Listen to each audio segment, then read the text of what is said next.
From Hollywood, it's time now for... Johnny Dollar. This is Harry Branson at Philadelphia Mutual Life and Casualty Company. Oh, hello, Harry. What's with you? John, I have a case I'd like you to handle for us. It's somewhat unusual. Have you ever handed me one that wasn't completely screwy? I said unusual. And I said screwy, so now that we understand each other, what's it all about? Well, absolutely nothing yet.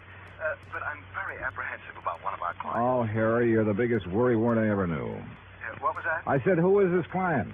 Oh, Dr. Walter Merrill. Merrill? The scientist? That's right. Nobel Prize winner? The man who worked out the molecular orbital contraction something or other? Yes, that's the one. As I say, John, I'm worried. Well, who wouldn't be about him? I'll be right down to see you.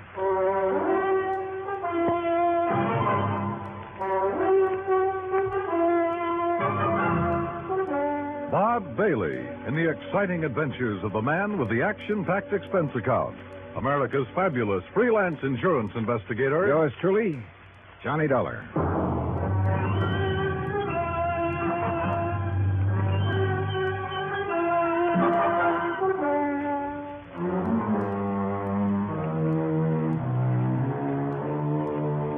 Expense account submitted by Special Investigator Johnny Dollar to the Philadelphia Mutual Life and Casualty Insurance Company in Philadelphia, where else?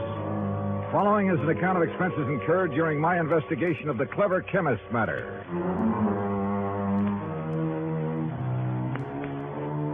Expense of transportation and incidentals, Hartford to New York to Philadelphia.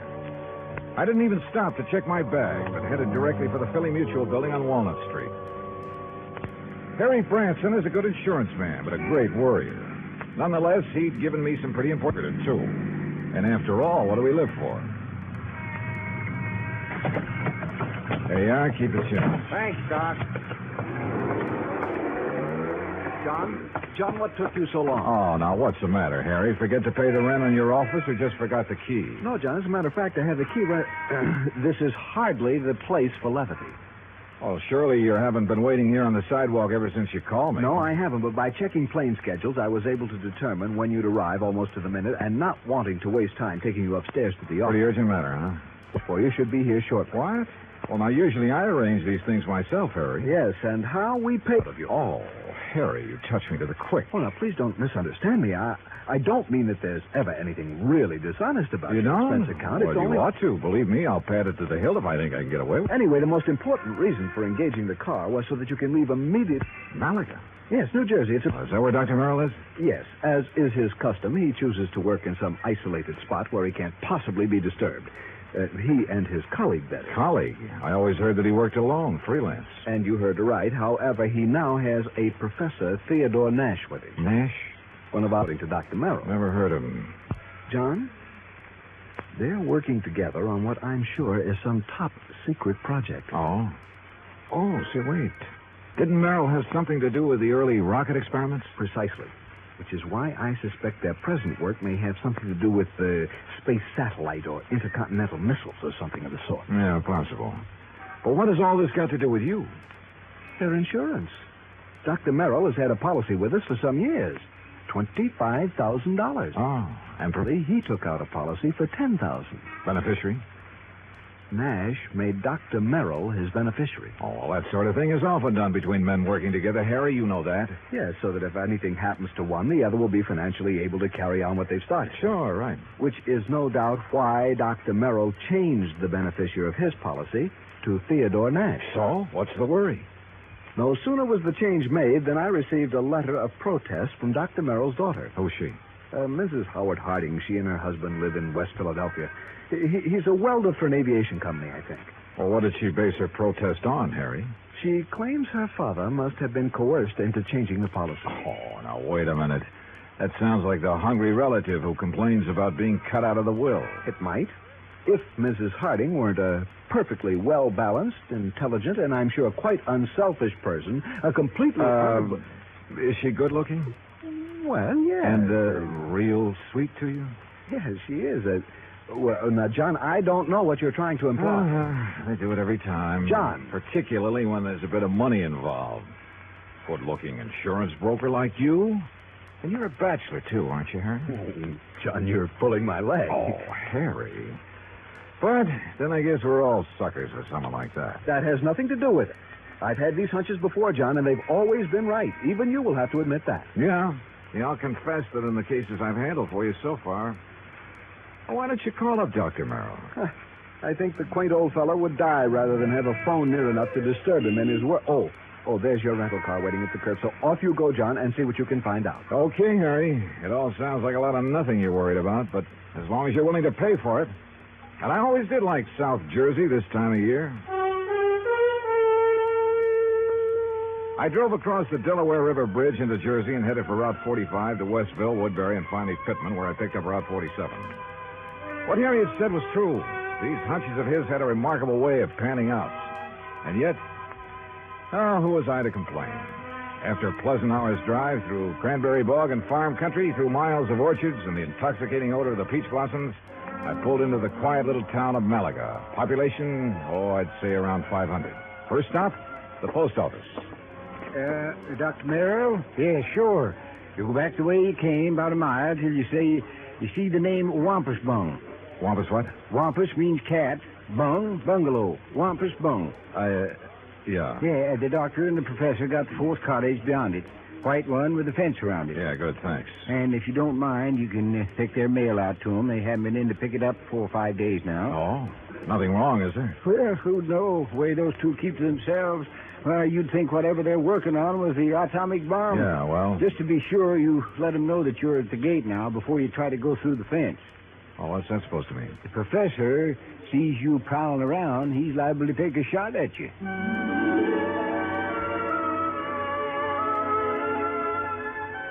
As I drove back and toward the edge of Little Malaga Lake, the idea of getting shot at by anyone living in this peaceful, quiet place seemed ridiculous.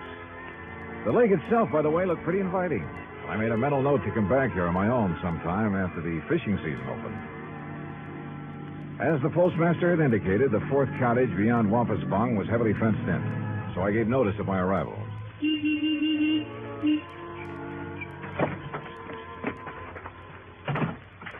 I'd barely left the car when the door of the little cottage opened. Yes? Who is it? Dr. Merrill? Oh, yes. My name is Dollar, sir. Johnny Dollar, insurance investigator. Harry Branson? Yes, sir, that's right. Harry Branson sent me down here to see you. Oh, come in. I'm most glad to see you. Please, come into the house. All right, thank you. Is Professor Nash here? In the laboratory. But please, As come he spoke, into the sliding door in the garage at the side of the house opened. A rather swarthy man stepped out, quickly closed the door, and threw a heavy bolt on it. Then looked over toward us suspiciously. Yes, because it's better that you and I talk in private, alone. Doctor, who is that? Oh, yes, Professor. If we have a visitor, why do you not bring him here where we can both speak to him? Oh, yes, of course. This is Mr. Johnny Dollar, Professor Theodore Nash. Mr. Dollar? How do, Professor? I'm from your insurance company. Just making a little routine checkup. Oh, fine. I'm very glad to see you. As a matter of fact, I wish to talk with you. How do you do? Now, come into the laboratory.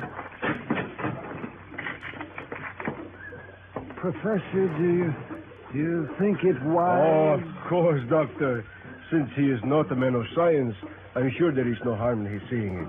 And you have an experiment going, remember? But I wish to Mr. speak Dollar, to him alone. within these four walls, the genius of Dr. Merrill and my own poor efforts are creating things that will startle the world. Outside, the small building looked like an ordinary two-car garage, someone in need of paint and repair. But inside, it was immaculate and loaded with scientific equipment of all shapes and sorts and sizes. There were racks of test tubes, bottles of chemicals, beakers, a centrifuge, machines and apparatus I'd never seen before, that I imagine much of the world never dreamed of. And all of it as neat as a pin, not so much as a stirring rod out of place. Look, Doctor. The polymerization step is almost complete. Yeah? Now, you must continue the molecular balance check immediately. Oh, yes. And you must both leave me. This must not be seen by by anyone. Yeah, we understand, Doctor. We understand. I hope you will pardon me, Mr. Dollar. Yes, of course, Doctor. Oh, come, Mr. Dollar. Yes, I will lock the door. Yes. He does require privacy, doesn't he? Yes. Oh, hey, you're not going to bolt that door, are you? Of course not. Force of habit, I guess. Oh, it is he who keeps things locked so tightly when he's working, unnecessarily so. But then genius is permitted his idiosyncrasies, huh? Harry Branson seems to think you two may be working on something to do with guided missiles. Very perceptive man. But that is something we must not speak about. Now, why have you come here, Mr. Dollar? Well, like I said, just a routine checkup. We usually do this when a sizable policy has changed. Oh, there is something unusual about two men working together on important things, ensuring in each other's favor? Well, no. But when his daughter perhaps objects. You know Dr. Merrill's daughter? Oh, I know about her and about her unfortunate marriage to that day laborer. Nothing wrong with day labor, Professor. Yeah, but one who waits for a great man like the doctor to die so that he can get his hands on the insurance money. You think that's why his daughter objected to the change? Of course. But his money will be used to further his work by me. And, of course, for the good of humanity. I see. Well, how soon do you think the doctor will be through with his experiment? An hour, perhaps two. And then he will call me in to assist him with the next crucial step. But now, about this look, why don't I insurance- run in town, arrange for a place to stay, grab a bite to eat, and then come back here, huh? If you like. I'm sorry we have no room in the cottage. No, to give it put a you second up. thought. I'll see you later. Something of Harry Branson's hunch had passed on to me. A strange feeling about the whole setup. There was something wrong about both Merrill and Nash, particularly the latter. Something I couldn't quite put my finger on. Was Dr. Merrill afraid of Nash? I don't know. Item 2, $1 even for a quick bite in a little cafe along the highway after I'd made arrangements for a room for the night in a private home. It was not much over an hour later when I drove back to the little cottage by the lake.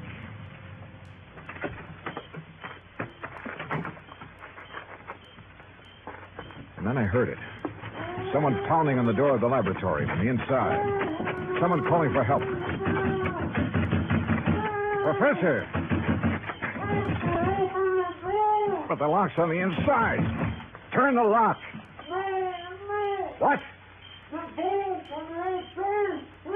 Hold here on the... Oh, what are you... Oh. Thank you. Good Lord, Professor. What happened to you? You look like you've been run over by... Dr. Merrill. Too late. Professor, what happened here? He beat me. Threw acid at me. The doctor? No, the man. Then he killed the doctor with a gun. He killed him. Who, Professor? Who? I don't know.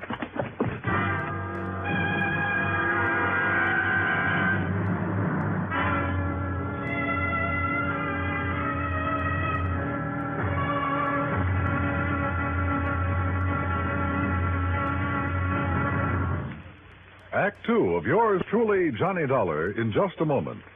Democracy. To the many who have lived under tyranny, democracy comes as a guiding light, shining on a brighter future. That is because democracy stands for the establishment of government conceived from deep thought and free choice, rather than being based on accident and force. It is also normal that the free choice of a democratic government happens because people who choose their own government are directed by true interests in the welfare of mankind. Democracy has been proven to be mankind's greatest legacy of freedom. Now, Act 2 of yours truly, Johnny Dollar, and the clever chemist matter.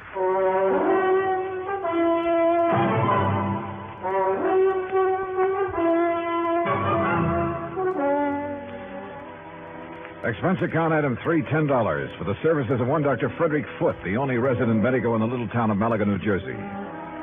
After pronouncing Dr. Walter Merrill dead, he took the badly beaten Professor Nash to his office clinic. While waiting for Nash to get in good enough shape to talk, I ran up item 4, 10 cents, phone call to the sheriff, who promised to come over as soon as he could enlist the aid of the nearby state police. Finally, Dr. Foote gave the word.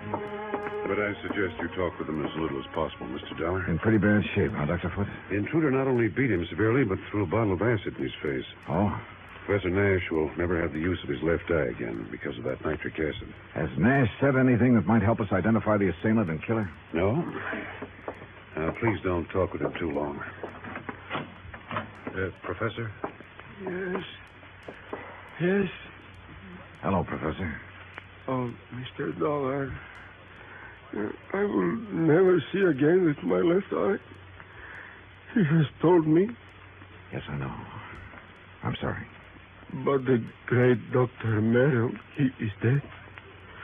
What a loss. Professor. Professor, tell me, did you see the man who attacked you? Yes. Can you describe him at all? Yes, young. Not more than 30. 5 feet, 6 or 8. Very heavy, Yes.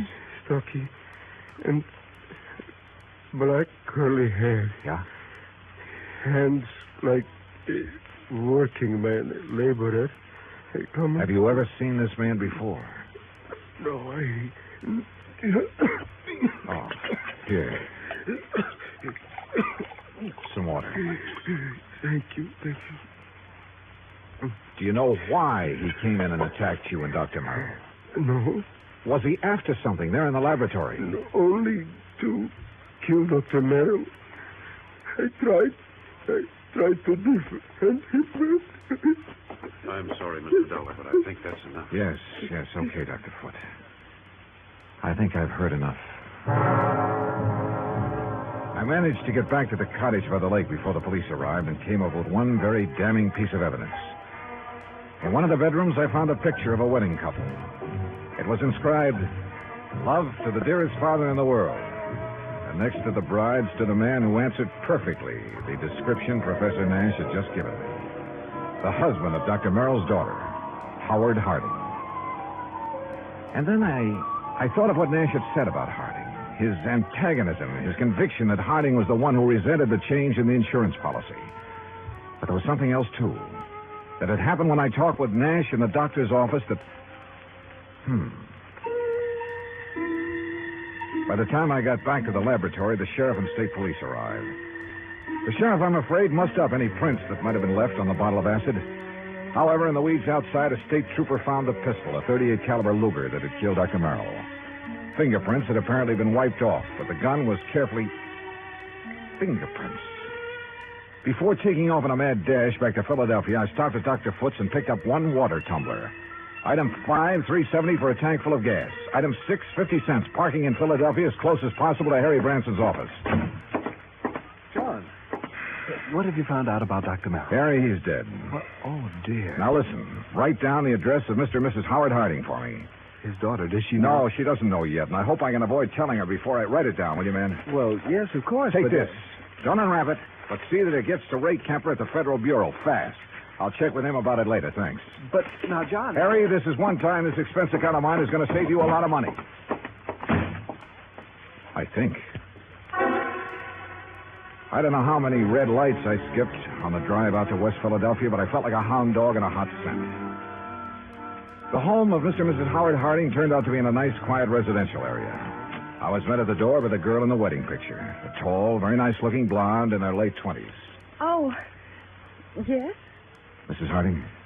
I'm Terry Harding. Well, I'm Johnny Dollar from your father's insurance company. Oh, good. Come in. Perhaps you can help me make him do something about that policy of his. Well, that isn't exactly... Someone has poisoned Daddy's mind, Mr. Dollar. Oh? What do you mean? Well, it isn't that I need the money if Daddy dies, which heaven forbid. No. It doesn't exactly look as though you do. No, of course we don't. Howard's been doing so wonderfully at Colonial Aviation. Yes, apparently.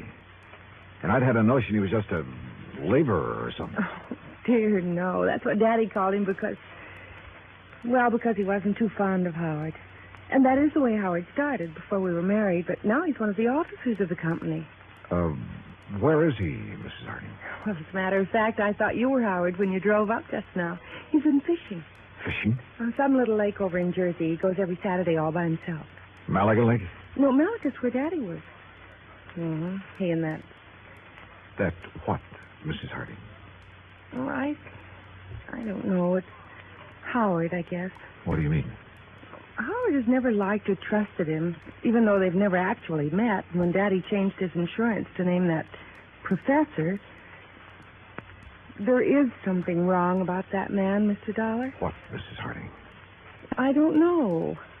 Daddy always worked alone until he came along.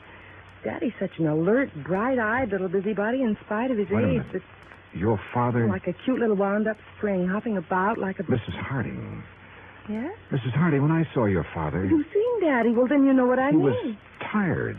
Almost in a daze. He spoke with difficulty. Oh, no, you're mistaken. He chatters away like a jaybird. What is it, Mr. Dollar? Oh, he must have been doped. He looked as though... Hi, honey. Well, I'm just as lousy a fisherman as usual. Not a single... Oh, excuse me. Mr. Harding, just tell me one thing. Well, that depends. Who are you? Mr. Dollar's from the insurance company, darling. Not Johnny Dollar. Yeah, that's right. Well, I've certainly heard of you. Tell me... No, you tell me, Harding. Where have you been? Why, fishing. Where? Over in Jersey. Where in Jersey? Little private lake. Where? Over near Mount Holly. One place I know of where nobody else ever goes, where I can get rid of the cobwebs. It's my job. Hey, wait a minute, Dollar. What is this? Harding, you've been identified as the man who murdered Dr. Walter Merrill. What? I'm sorry, Mrs. Harding. I'm sorry, but it's true. What are you talking about, Dollar? You didn't know about it? Of course not. How could I? Where did it happen? How? At his place in Malaga. Professor Nash. I'll kill that man. Don't take it easy. You seem to forget that so far you're the only suspect in the case. You're out of your mind. If it was anybody, it was that Nash. Never have trusted that man. And the insurance policy. If anybody killed Dr. Merrill, it was that professor. Now listen to me. Nash was with Dr. Merrill when he was killed there in his laboratory. Of course he was. But Nash was attacked also, beaten, acid thrown at him. He lost the sight of one eye because of it. And I tell you... You sure? Yes, of course I'm sure. It was I who found them. Nash beating against the inside of the door of that laboratory crying for help. A door that was bolted on the outside. But, Dollar, You're sure of that? I'm sure. Well, I still think... Oh, Terry, I'm sorry, honey. Here, let me... Oh, it's so terrible. Better answer that phone, Howard. Yeah. Hello? Yes? Oh, yes.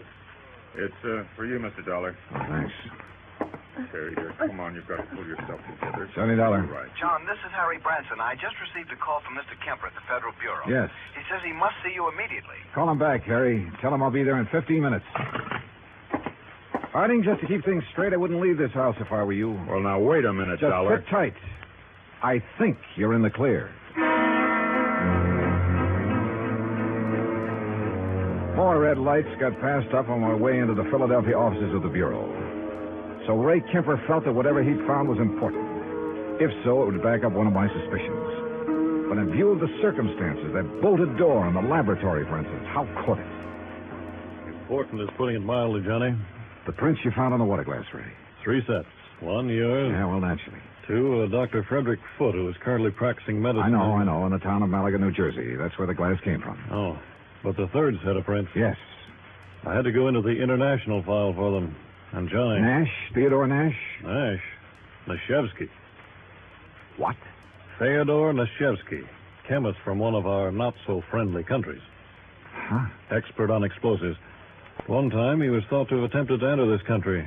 That was in 1940. Ray, have you got any pictures on him? Plenty. From the time he was a kid. Here. Tell me how you picked up these prints. The beard in this picture.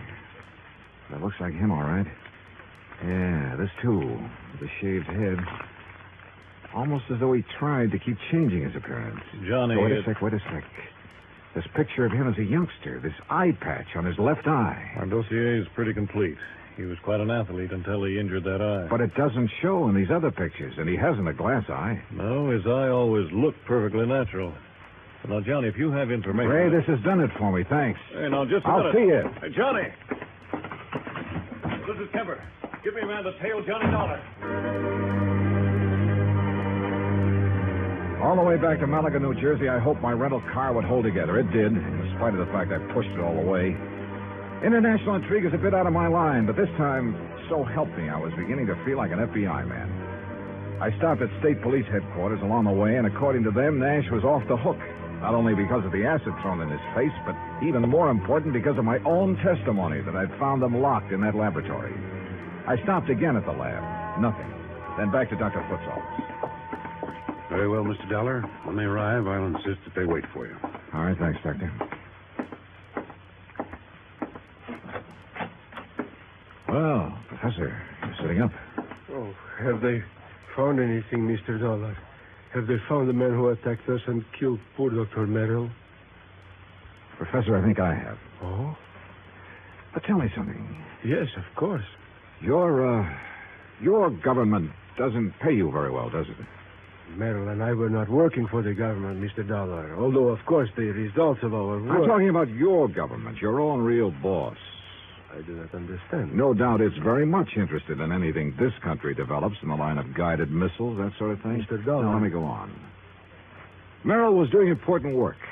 Stuff that would be of great value to any country in the world. Of course. Your country would have paid you well for the results of his work. But, brother, they'll never get it.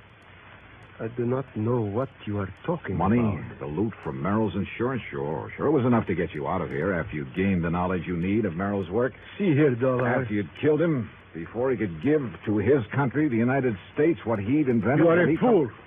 I was beaten. The poor old man put up a pretty stiff fight, didn't he? Do you think I would have done this to myself? You gave yourself away earlier when you reached out for a glass of water I handed you right here in this room. A man who'd lost his sight in one eye would have lost his aim until he got used to it. Funny, though, it didn't come to me until You later. are mad.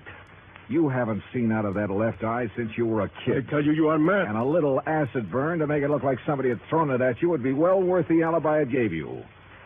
Fyodor. That's right, Fyodor Nashevsky. Listen to me. You were the one who found us locked in, the door bolted from the outside. You found us. Yeah. Also the cord, the string you used to pull the bolt to. That you looped over the bolt and pulled after you got inside. You couldn't have. I dropped it in a vat of acid. Thanks. I was bluffing. But I made a lucky guess. What? Oh, what a brain. Nashevsky, I'm sure glad you're not working on our side.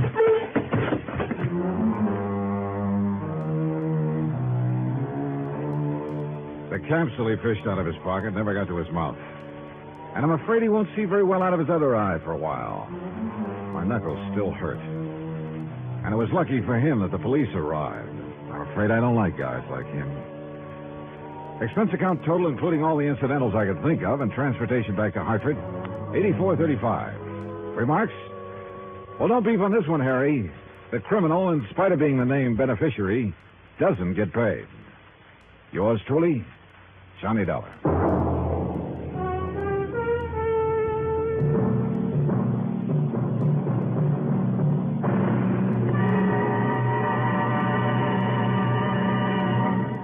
Now, here's our star to tell you about next week's story. Next week, a real close look at a little-known but very dramatic side of Hollywood. Join us, won't you? Yours truly, Johnny Dollar.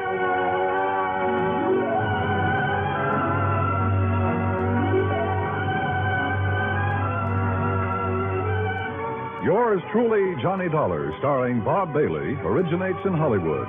It is produced and directed by Jack Johnstone, who also wrote tonight's story.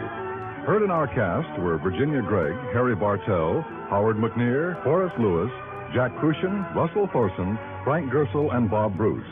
Musical supervision is by Amerigo Marino. Be sure to join us next week, same time and station, for another exciting story of Yours truly, Johnny Dollar.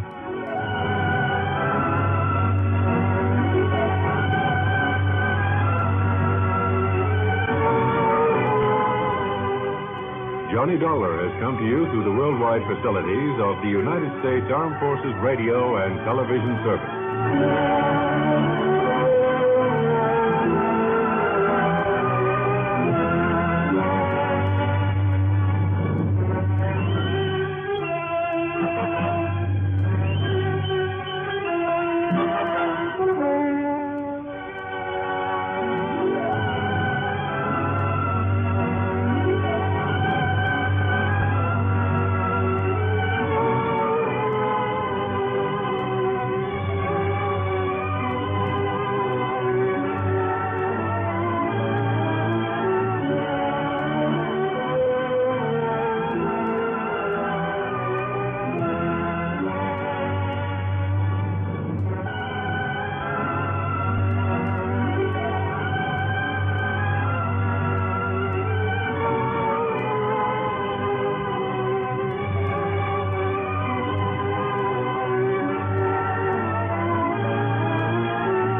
Dollar. Clark Tracy at Providential Insurance Company. Yeah, hiya, Clark. I'm glad I caught you in. Are you free to take an assignment? Sure, why not?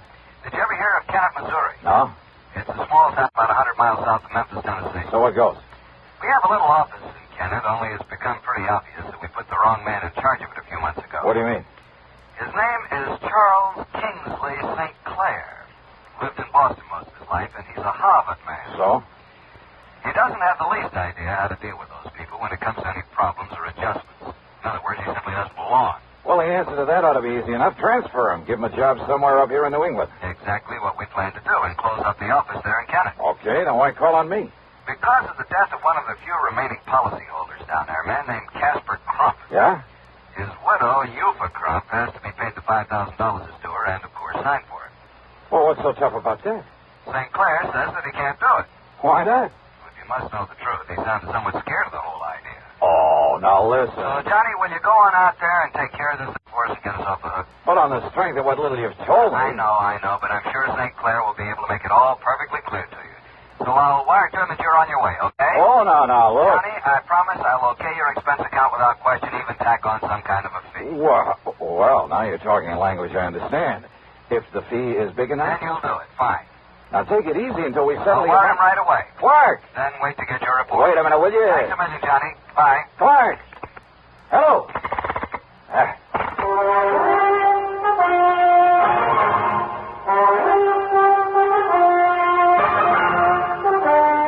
CBS Radio brings you Bob Bailey in the exciting adventures of the man with the action-packed expense account, America's fabulous freelance insurance investigator. Yours truly, Johnny Dollar. Next time you refresh, enjoy a frosty, ice-cold Pepsi-Cola. Sociability, Charlie. All right, Kay, how's this? Pepsi is light, refreshes without filling. You like to refresh?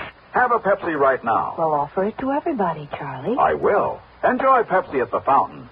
It's delicious at home, too. Have one at lunch or with a snack. Charlie. At the beach or at dinner. Wherever you go, wherever you're thirsty, Pepsi is there. It's here, too, in our Be Sociable song. Be sociable, look smart, keep up to date with Pepsi. Drink light, refreshing Pepsi. Stay young and fair, be sociable, have a Pepsi. For the weekend, have plenty of Pepsi around. Pick up an extra carton today. CK, I'm sociable. With Pepsi, everyone is. And now, Act One of yours truly, Johnny Dollar.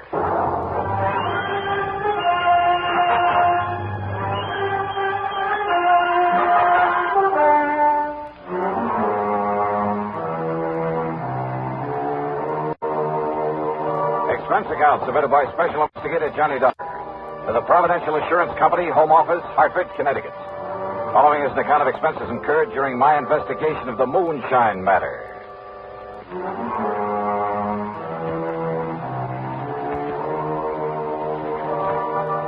Expense account item 1, $75.45 plane ticket from Hartford to New York to Memphis, Tennessee. Item 2, $301 for a bus to Kennett, Missouri. Arrived shortly after noon. Yes, Mr. Dollar, I shall be glad to get away from here and get back to civilized country again, where I won't be looked at askance because I choose to dress for dinner. I see. I must admit that some of the natives living here in town are fine people, intelligent people. Oh, I'm sure they must be. This looks like a nice town. But the ones out in the country to whom my predecessor sold insurance, life insurance. Yeah, what about them, Miss Sinclair? Poor white trash is all they are. They're ignorant, illiterate, moonshiners for the most part. Oh? Only half a dozen of the policies he issued even have signatures on them. The rest are signed with an X. The people didn't even know what they were buying. Your predecessor must have been quite a salesman. Hardly a fit representative for a large insurance company, which, of course, is why the company got rid of him. Yes, Mr. Dollar, I shall be glad to get away from this, but until the insurance payment can be made to Mrs. Eupha Crump. Well, any reason why you just can't call her in here and hand her a check? Call her? How? What do you mean? She lives in the swamp, Mr. Dollar. In the swamp? 20-mile swamp up north of here. It's terrible country. It's hardly fit habitation, even for the wildcats and coons and otter and the cottonmouths that infest it. That treacherous, swampy jungle. Ah, I see. A veritable nest of moonshiners, too. And if you think a gentleman would dare to simply walk in among those people... So I'm no gentleman, so you sent for me. And don't forget that Casper Crump died under, shall we say, questionable circumstances. Oh, now, what do you mean by that? The natives all say it was murder. What do the police say? The police have sense enough to leave these people alone as they're away from them. Oh, great. But, Mr. Dollar, if you can somehow clear up this one remaining account, get this money in to Mrs. Euphra Crump, and I have it here in cash all ready for you. Stick my neck out to save yours, huh? To be honest about it, yes. Okay. Let's say I'll try. How do I get to this 20-mile swamp?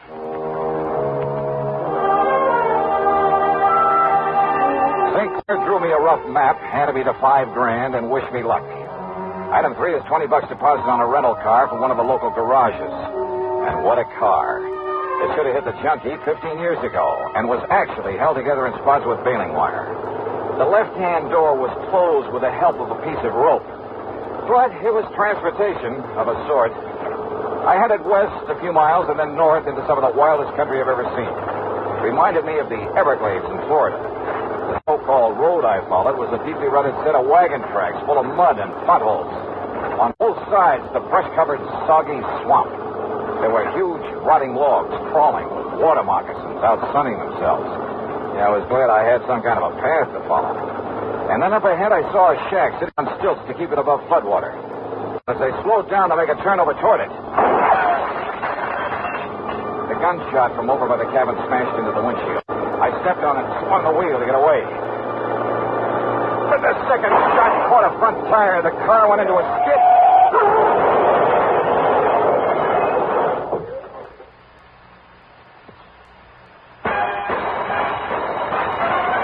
Are you smoking more now, but enjoying it less? Have a real cigarette, have a Camel. Tobacco makes the very best smoke. Have a real cigarette, have a Camel. Are you looking for flavor and mildness? Have a real cigarette, have a Camel. Tobacco makes the very best smoke. Have a real cigarette, a real cigarette, a real cigarette, have a Camel. If you're smoking more today, but enjoying it less, try Camels. The Camel blend of costly Turkish and domestic tobaccos has never been equaled for rich flavor, easygoing mildness, real smoking satisfaction every time you light up. The best tobacco makes the best smoke. Have a real cigarette, a real cigarette, a real cigarette, have a Camel. And now, Act 2 of yours truly, Johnny Dollar and the Moonshine Matter.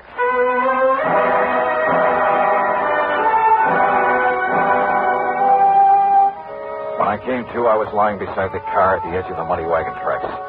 As for my gun, well, it must have been thrown out of the holster into the swamp. I started to rise to see how much damage had been done to the car. Then I saw them. Two lanky, hard-faced men, dressed in tattered jeans. One of them, the taller of the two, carried a long rifle, a vintage I'd seen only in museums. The other had picked up a piece of a tree limb for a club. And so as they came warily over to where I lay, I decided wisdom is the better part of valor. I played possum. I tell you, you made a mistake, Morphy. He ain't no revenue. Can't you see that? Maybe cash and maybe not. Of course he ain't. I know every revenue in these parts, Morphy, and he ain't one of them. You think I killed him, Cass? He didn't hit that there tree hard enough to hurt his car none, Sheriff. And who is he, Cass? First we find out if he's still alive or if he's dead. Well, I'm keeping this here gun on to him. You still alive, mister? Oh. See that, Morphy? Him still alive. What happened? Now, you watch him, Cass. Who are you? Me? My name's Cass Dingle, and this here is Morphy Teague. Now, you put down that gun, Morphy. You ask him who he is, Cass. Who are you, mister? Name is Dollar. Johnny Dollar. What you doing out here, Mr. Dollar? Well, I've come with some money. Some insurance money for Mrs. Euphra Crump. What's that mean, Cass? It mean that Miss Euphra gets some money on account of Casper was killed. She's a mighty fine woman, Mr. Dollar. She's a mighty fine woman, Mr. Johnny. Shut up, Morphy. Just 'cause I got a fancy for taking care of Miss Eufa now the Casper's gone, it's none of your business. Now, how much you got for Miss Eufa, Mr. Johnny? $5,000. What's the matter, you, Cass? Can't you see we got to get Miss Johnny and all that money over to Miss Eufa? Now, come on now. If'n'y be all right. You all right, Mr. Johnny? Well, give me your hand and we'll find out. Yes. There you are, Mr. Johnny. Why, Mr. Johnny. What's the matter? That now holster. Ain't you got a gun for hit? I'm afraid my gun is somewhere out in that swamp. Now, that's too bad, ain't it, Cass? Morphy's right, Mr. Johnny. There's some folks around here liable they'd shoot first and find out about you after. Some folks, huh? Now, I made a mistake, Mr. Johnny, and I'm real sorry. But Cass, he meant somebody like Dade Whopper. Yeah, who's Dade Whopper? Why, he's the one that killed off Casper Crump. You sure of that? Yes, sir. Dade Whopper. But no matter who you are, you better look out for him, Mr. Johnny. Oh, I'd say that. No matter who you are, he ain't gonna believe it. He's gonna think you come in here after him. Even if you tell him different? Even if the good Lord himself told him different. But now I got a jug in that cabin, Mr. Johnny. It'll fix you up real good. Then me and you can take the money to Miss Eufa. And you better come back here and find your gun in case Dade Whopper shows up. Oh, don't worry about it. As soon as I turn over that money to you for Crump, I'm on my way.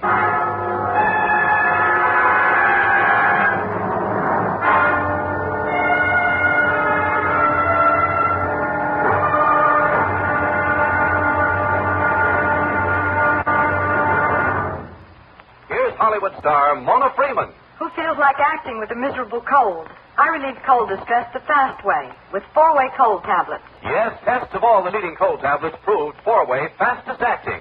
Amazing 4-way starts in minutes to relieve muscular pains and headache, reduce fever, calm upset stomach, also overcomes irregularity. When a cold strikes, do what I do. Take 4-way cold tablets. It's the fast way to relieve nasty cold distress and feel better quickly. 4-way, only 29 cents. And now, here's a word about another fine product of Grove Laboratories. To get rid of embarrassing dandruff in 3 minutes, change to Fitch Dandruff Remover Shampoo. 3 minutes Fitch regularly is guaranteed to keep unsightly dandruff away forever. Apply Fitch before wetting hair. Rub in 1 minute. Add water, lather 1 minute. Then rinse 1 minute. Every trace of dandruff goes down the drain. 3 minutes with Fitch and embarrassing dandruff's gone. At the same time, Fitch can brighten hair up to 35%. Get Fitch Dandruff Remover Shampoo today. And now, Act 3 of yours truly, Johnny Dollar.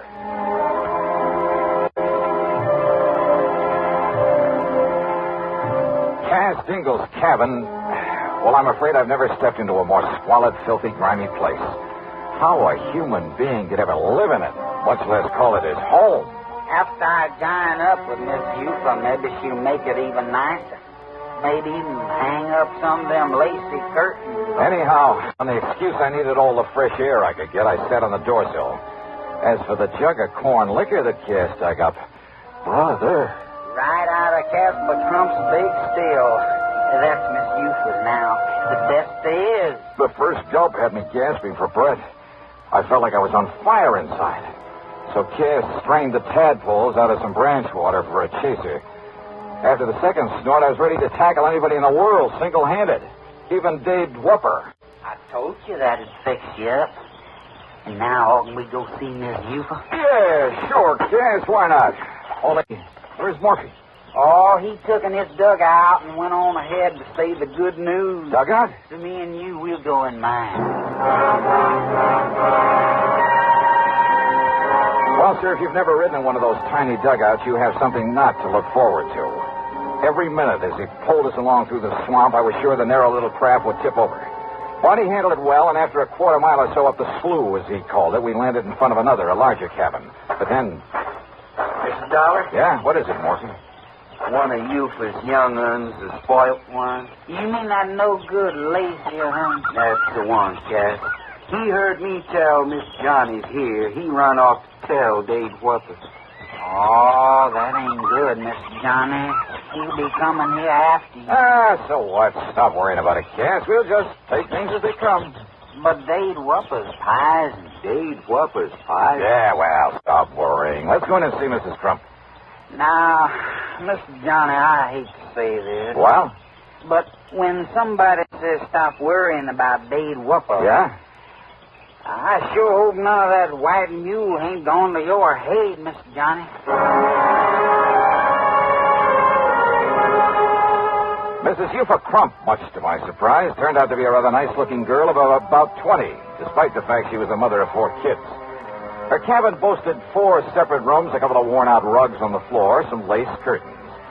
With almost childish delight, she put her X on the receipt for the insurance and stuffed the money into a hiding place under the floor. Then made no bones about the fact that most of it would go to improving the moonshine still her husband had left her with. And with Cass, you're helping me.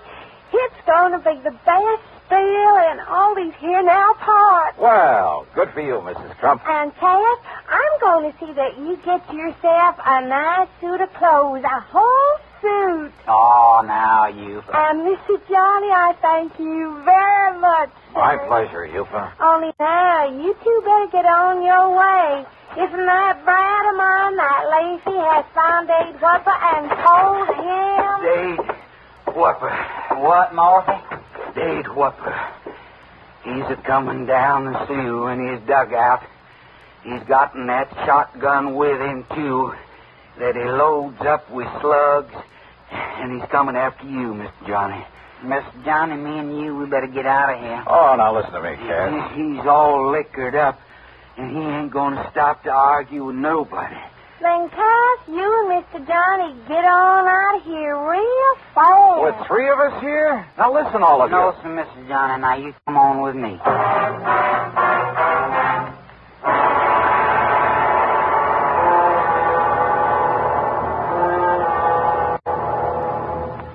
Munch, munch, munch, munch, Fritos, corn chips. It's not polite to smack your lips, but you can't help it with Fritos corn chips. Munch, munch, munch, munch, Fritos corn chips. Whenever you have a party or friends drop in, serve a bowl of crisp Fritos corn chips and watch your guests dig in. They're golden chips of corn just made to munch. Serve them plain or with your favorite dip. There's a special Fritos in a king-size style that's just right for dip. Munch, munch, munch, munch, Fritos corn chips. You'll find Fritos corn chips taste just right whenever the occasion calls for good munching. They have such good, crisp flavor, such good-for-you nourishment, there's contentment in every munch.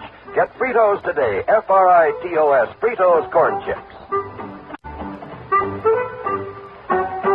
Munch, munch, munch, munch, Fritos corn chips. And now, Act 4 of yours truly, Johnny Dollar.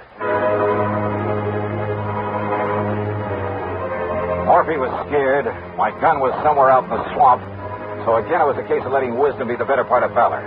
Especially after Morphy made it plain that even his rifle wouldn't mean a thing against Whopper when he'd had a jugful. Morphy promised to do all he could to keep Dade from following us. But by the time Cass and I got halfway down the slough, we could see Dade coming after us. And he was a big man, too. And though Cass was mighty skillful with the pushing pole, he kept gaining. We can't make it, Miss Johnny. Push us in anywhere, Cass. But we can try, sir. We can try. Morphy say that he keeps that thing loaded with slugs. Yes, sir. Drunk or sober. He can hit anything with it. Then pull us over and we'll take our chances in the woods. He's not more than 35 or 40 yards. Chance was dead before he hit the water. I jumped over after him into the shallow swamp. I started swimming over to a sort of island, a big grassy hummock. And over my shoulder, I could see that Dade was raising his gun again, aiming at me. I grabbed a lungful of air and went under. Changed my course, swimming toward a patch of tules, hoping I'd have enough breath to get to it. Several times as I swam along under the surface, I brushed aside something living. Maybe they were moccasins, I don't know. But they were nothing to the danger from the drink-crazed man with a shotgun. Finally, my lungs bursting, I reached the tules and came to the surface, emerging slowly and breathing as quietly as I could. Dollar! Dollar! I know you're come to get me, too, for killing Cap the Front. I held my breath. But you ain't gonna. But I'm gonna get you first. There ain't nobody get you away from me, you hear me? I can see the mud you stirred when you come up Tracked me by the mud I'd stirred up when I swum along in the water. He was ready with a shotgun to do the same thing to me he'd done to Cass, to kill me. And all I had were my two bare hands and my wits. I could hear him coming closer, closer. He was at the other side of the patch of tules now, his gun ready for me. I could see his hulking shadow now. I got you now, Dollar. I'm going to kill you now. Quietly, I slipped under the water again, and I swam hard for where I'd seen him. And then I found his legs, and with all the strength I had, I lifted him toward his face. But he missed, and I struck him, and I struck him, and I struck him.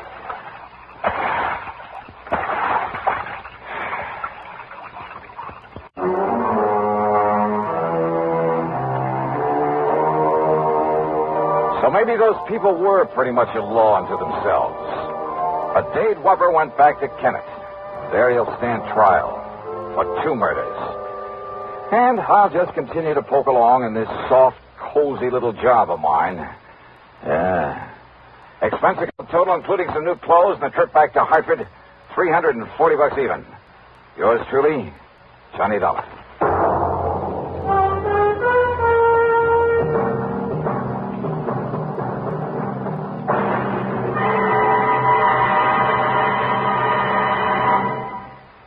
Our star will return in just a moment. Constipation is something people don't talk much about, but it can be a problem for anyone, even doctors.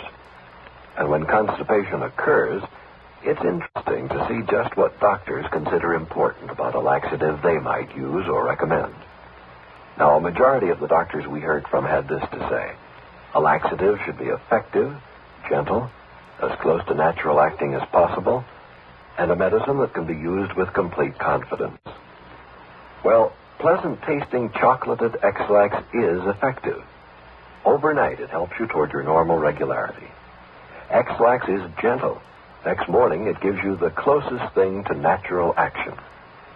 And that's why many doctors and millions of people use X-Lax with complete confidence.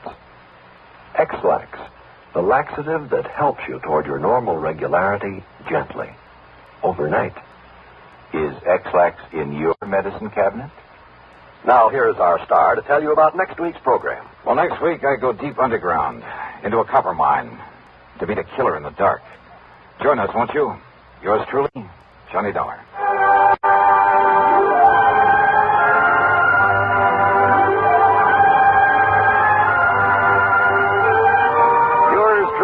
Johnny Dollar, starring Bob Bailey, originates in Hollywood and is written, produced, and directed by Jack Johnstone. Heard in our cast were Virginia Gregg, Harry Bartell, Ben Wright, Sam Edwards, Vic Perrin, and Ralph Moody. Be sure to join us next week, same time and station, for another exciting story of yours truly, Johnny Dollar.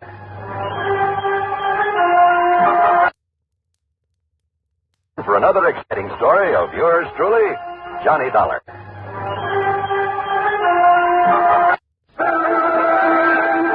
From Hollywood, it's time now for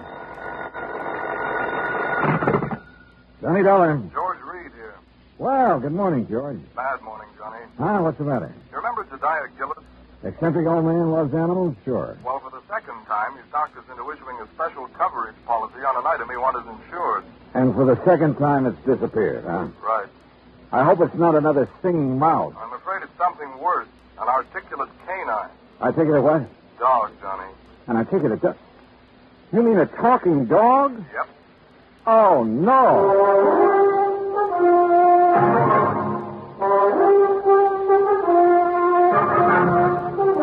Bob Bailey in the exciting adventures of the man with the action-packed expense account. America's fabulous freelance insurance investigator. Yours truly, Johnny Dollar. I didn't know about mice. I do know about dogs. And I've never heard one yet that could say anything but rough. Well, maybe you haven't, but Michael Murphy has. Michael Murphy? Iron Mike Murphy, vice president of Milford Steel. Oh, what's he got to do with this? Well, he's the former owner of the articulating canine. Gillis bought the dog from him? According to this application, he did. When did it happen? Oh, about 3 weeks ago. First I heard of it was when Gillis called from New York asking for the coverage. How much insurance does he have on the critter? The maximum we'd allow, $7,500. 75. Oh, no, George. That's hardly worth my time. I can't make any commission from a small policy like that. Why don't you pay him off and forget it? I'd like to, Johnny, but it isn't that simple. No? No. Since you found his mouse, Gillis thinks you're some kind of a miracle worker. Oh, Pied Pipey, I mean. Or Pie-Eyed something or other. Anyway, the boys upstairs have agreed to let you write your own ticket again, providing... Yeah? Providing you locate the dog. Or in the event you don't, you pacify Gillis. Keep him happy so that he doesn't cancel his other policies. And if I can't do either? Then you wind up with your regular commission and expense account, which our auditors will check and double-check. A real sucker bet. But okay, George, you've got yourself a deal. Expense account item 2, 85 cents, cab fare back to my apartment. Item 3, $26, transportation Hartford to New York City, including cab fare to the Statler Hotel. By the time I checked in, changed my shirt, it was 8:30. I picked up the phone and called the number George Reed had given me.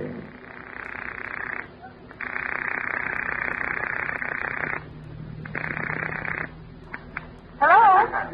May I speak to Mr. Gillis, please? Johnny Dollar. Dad told me you were coming. Well, hi. Hi, is that all? I guess this is Marion. Yeah, no. I had a hunch your father was staying at your place. Do you have my address? Sure have. 514 East 51st Street. Apartment 4C. Yeah. Now, you get right over here before everyone leaves. Everyone? Who all's there? Well, just friends. It's a celebration. What kind? I'll tell you when you get here. Now, hurry. Right. Expense account item 4, $1.70, taxi from the Statler to the East 51st Street address. The entrance to the building faced toward Beekman Place, and one side of it looked out over the East River. I could hear the noise from apartment 4C before I stepped off the elevator. Marion had a good many friends, which figured because of her blonde hair, gray eyes, and a few other... Well, yeah. I pressed the buzzer and waited. I was about to press it again when a door opened further off down the hall. Hi. Oh, Marion. Here, Johnny. I hope you don't mind sneaking into the kitchen. But Dad made it very clear that he wants to see you now and alone. Alone? With that mob in there? He's waiting for you in the den. It's this way. How've you been? Oh, fine, just fine. Sounds like quite a party. It is. I sent out the invitations before the pup disappeared. I offered to call it off, but Dad wouldn't let me. Any special kind of celebration? I think so. It's to announce my engagement. Well, what do you know? Who's the lucky man? His name's Bill Fisher. He's an executive with the Powers Advertising Agency. Real big-time operator, huh? He just talked one of his clients into putting on a new TV show. Well, you know you have all my good wishes. Oh, Bill, we were just talking about you. I wondered where you disappeared to. Bill, this is Johnny Dollar. Hi, congratulations. You're getting a fine girl. Yes, I think so. Thunderation, what's all this? Oh, it's Dollar, so you finally decided to get here. Hello, Mr. Gillis. Come in. Yes, sir. We'll see you later, Johnny. Yes, sure. Yeah, you ready to go to work? Yes, sir, whenever you are. Whenever I am. You're the one's getting paid to be a detective. Well, I can't do my job without your cooperation, Mr. Gillis. Well, what do you want me to do? Answer a couple of questions. Didn't that sweet pea of an agent tell you all you need to know? Well, he couldn't. He didn't know anything except that a dog you have insured. A dog? A dog, you say? Is that what you call her? Why, you miserable, cold-hearted... A dog. Well, isn't that what you've lost, Mr. Gillis? No! And don't you ever let me hear you calling that... She's a little lady. If you must refer to the type of being she is, well, she's a canine. Okay. Do you mind telling me under what circumstances the canine disappeared? I wouldn't mind at all. And please call her Ming Toy. Beg your pardon? Ming Toy, that's her name. Ming Toy Murphy. What's the matter with you, doll? Are you deaf? No, isn't that kind of an unusual name for a canine? Oh, you think so? Shows how stupid you are. She's a Chinese. Chinese? Yes, a Pekingese. A Pekingese. And being as the first owner's name was Murphy, the whole thing, Ming Toy Murphy, just fits her to a T. Yeah. Now, exactly when did you notice Ming Toy was missing. Oh, since we got back from breakfast, you see, I left Ming Toy in here, locked up safe and sound. But when we got back, the door was standing open. The front door? No, not to this door. And Ming Toy was gone? Of course she was gone. That's what all this fuss is about. But the front apartment door was closed. It was, and somebody's come in here and stolen her. They had sense enough to close the front door when they left. You're, for sure somebody did steal. I don't know what to think. All I know is Ming Toy is missing. Canine animals like her don't grow on trees. Oh, well, you mean because of her, special talents? Well, now you're getting it, my boy, yes. Because she can talk. Oh, Mr. Gillis, can you honestly say you heard her speak? Speak? Why, man, all dogs can speak. But Ming Toy talk. Just like a human being, I suppose. Yeah. I see you don't believe me. Well, you just march yourself over here to this tape recorder. Oh, Mr. Gillis, if she can talk like you say, it's still going to take me a while to kind of get used to this. You and the whole country, providing we get her back. The whole country? TV, boy. What? Television. A new show called The Big Shock. The first one's on tomorrow night. What's the matter? Don't you read the papers? Anyway, they started advertising about 2 weeks ago. Looking for a dog that could say, Happy Hollow Dog Food is yum, yum, yummy. Happy Hollow Dog Food? That's the company sponsoring the show. Go on. They're going to open their show with the animals saying that slogan, you see. And today I was going to take Ming Toy down there and let her say it and collect the $50,000. What $50,000? The $50,000 they're offering to give for a dog that can say, Happy Hollow Dog Food. All right, I know. Yes, well, anyway, when I first heard about this, I remembered Mike Murphy said something to me over a year ago about having a canine in his kennel that could talk some. So I went over there 3 weeks ago, and I bought her. Was the ad in the paper at that time? Of course it wasn't. Well, how did you know it was going to be? Marion told me. How did she know? That dressed dummy she's fixing to marry. The advertising agency he works at, they're the ones that talk the Happy Hollow people into putting on that show. Oh, I see. Well, you see, it's about time. I also see that you don't exactly approve of Fisher for a son-in-law. Oh, no, I wouldn't say that. I don't approve. I don't disapprove of him. If she wants to marry a stuffed shirt, that's her business. You know. Let me play this tape recording for you. You're going to hear the sweetest little voice this side of town. Ah, now then, me little pet. You see, we made this at Mike Murphy. All right, girl. Now talk to me. Pretty now. Talk pretty.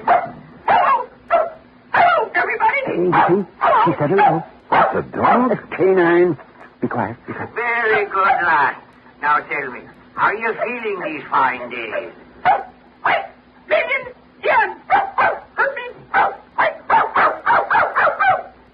Hey, what happened? She saw a cat. What do you think? Oh. You still doubt she can talk, Donald? I think I'd like to see it with my own eyes. Have you put an ad in the lost and found columns of the papers? Of course. What about the people in this building? Well, I had Morris. He's the super. Put a note. Super? The janitor. They call them supers in the city. So what's the matter? Don't you know anything about it? I had to put a notice in each apartment telling them to be on the lookout for her. But so far nobody said a word. And naturally they wouldn't because she's not around here. She's been stolen. Oh, now, look, why would anyone want to steal her? They couldn't put stolen property Well, on TV. maybe it could have been somebody doing it for spite. Like who? Yes, like Iron Mike Murphy. That's who. He's been saying nasty things to me, claiming I cheated him out of Ming Toy. Well, did you? Of course I did. Mr. Gillis, is there any other possible way she could have gotten out of this room? Well, now, there's several... Oh, no. Huh? No, it hurts me just to think about it. Oh, dear. That window. Window? Yes. Oh, dear. Was that open yesterday morning? Yes, it was open. I forgot to close it. Oh, dear. Well, what's down below there? Nothing but the East River. I continued questioning him, making sure he'd given me all the facts. Then, after promising to take him along when I visited Iron Mike Murphy, I said goodnight and left. Expense account item 5, $1.70 for a cab back to my hotel. The next morning, I called Murphy and wangled an invitation to his Long Island home. At exactly 9 o'clock, I was in front of the Gillis apartment. Hey, Mister. Yeah? You looking for Mr. Gillis? No, Mr. Gillis. You seen him? Sure. When they go out to put their breakfast. Oh, yeah, I see. Do you pick up the trash and garbage from the apartments every morning? That's my job, senor. Well, what time do you usually hit this floor? The same time as now, about 9 o'clock. Do the Gillises go out for breakfast every morning at this time? Almost every morning. What about day before yesterday? When the little one disappeared, it was the same hour. Tell me, Morris, do you remember seeing anyone on this floor that morning? No one who did not have a business here. But there was someone? See. Near the Gillis apartment? Where you stand, waiting at the meeting. Well, who was it, you know? Oh, no, I don't know his name. Yeah. He's such a nice gentleman, and he carried what I know was another present for Mr. Gillis. I told him they were out for their breakfast, and he went away. You still haven't told me who it was, Morris. My heavens, senor. Who else would bring Mr. Gillis such a pretty box and such a beautiful gift? Who else but the gentleman she's soon to marry?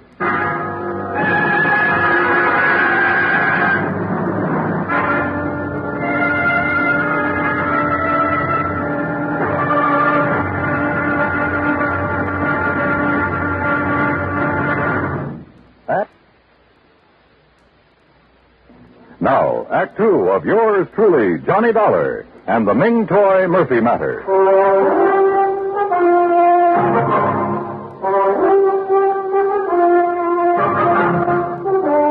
People in love usually keep odd hours, so I wasn't surprised that Morris, the janitor, had seen Marion Gillis's fiancé outside the apartment the morning the canine, had disappeared.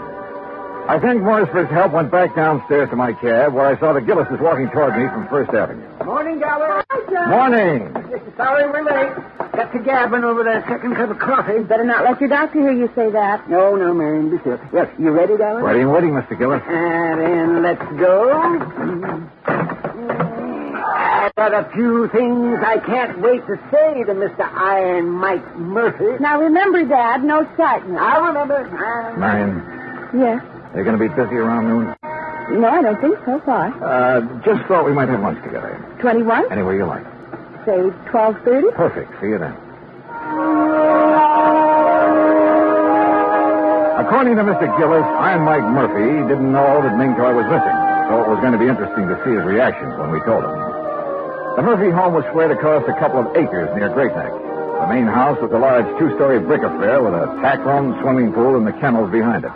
For Iron Mike pursued his hobby of raising Pekingese dogs. We found Murphy at the kennel.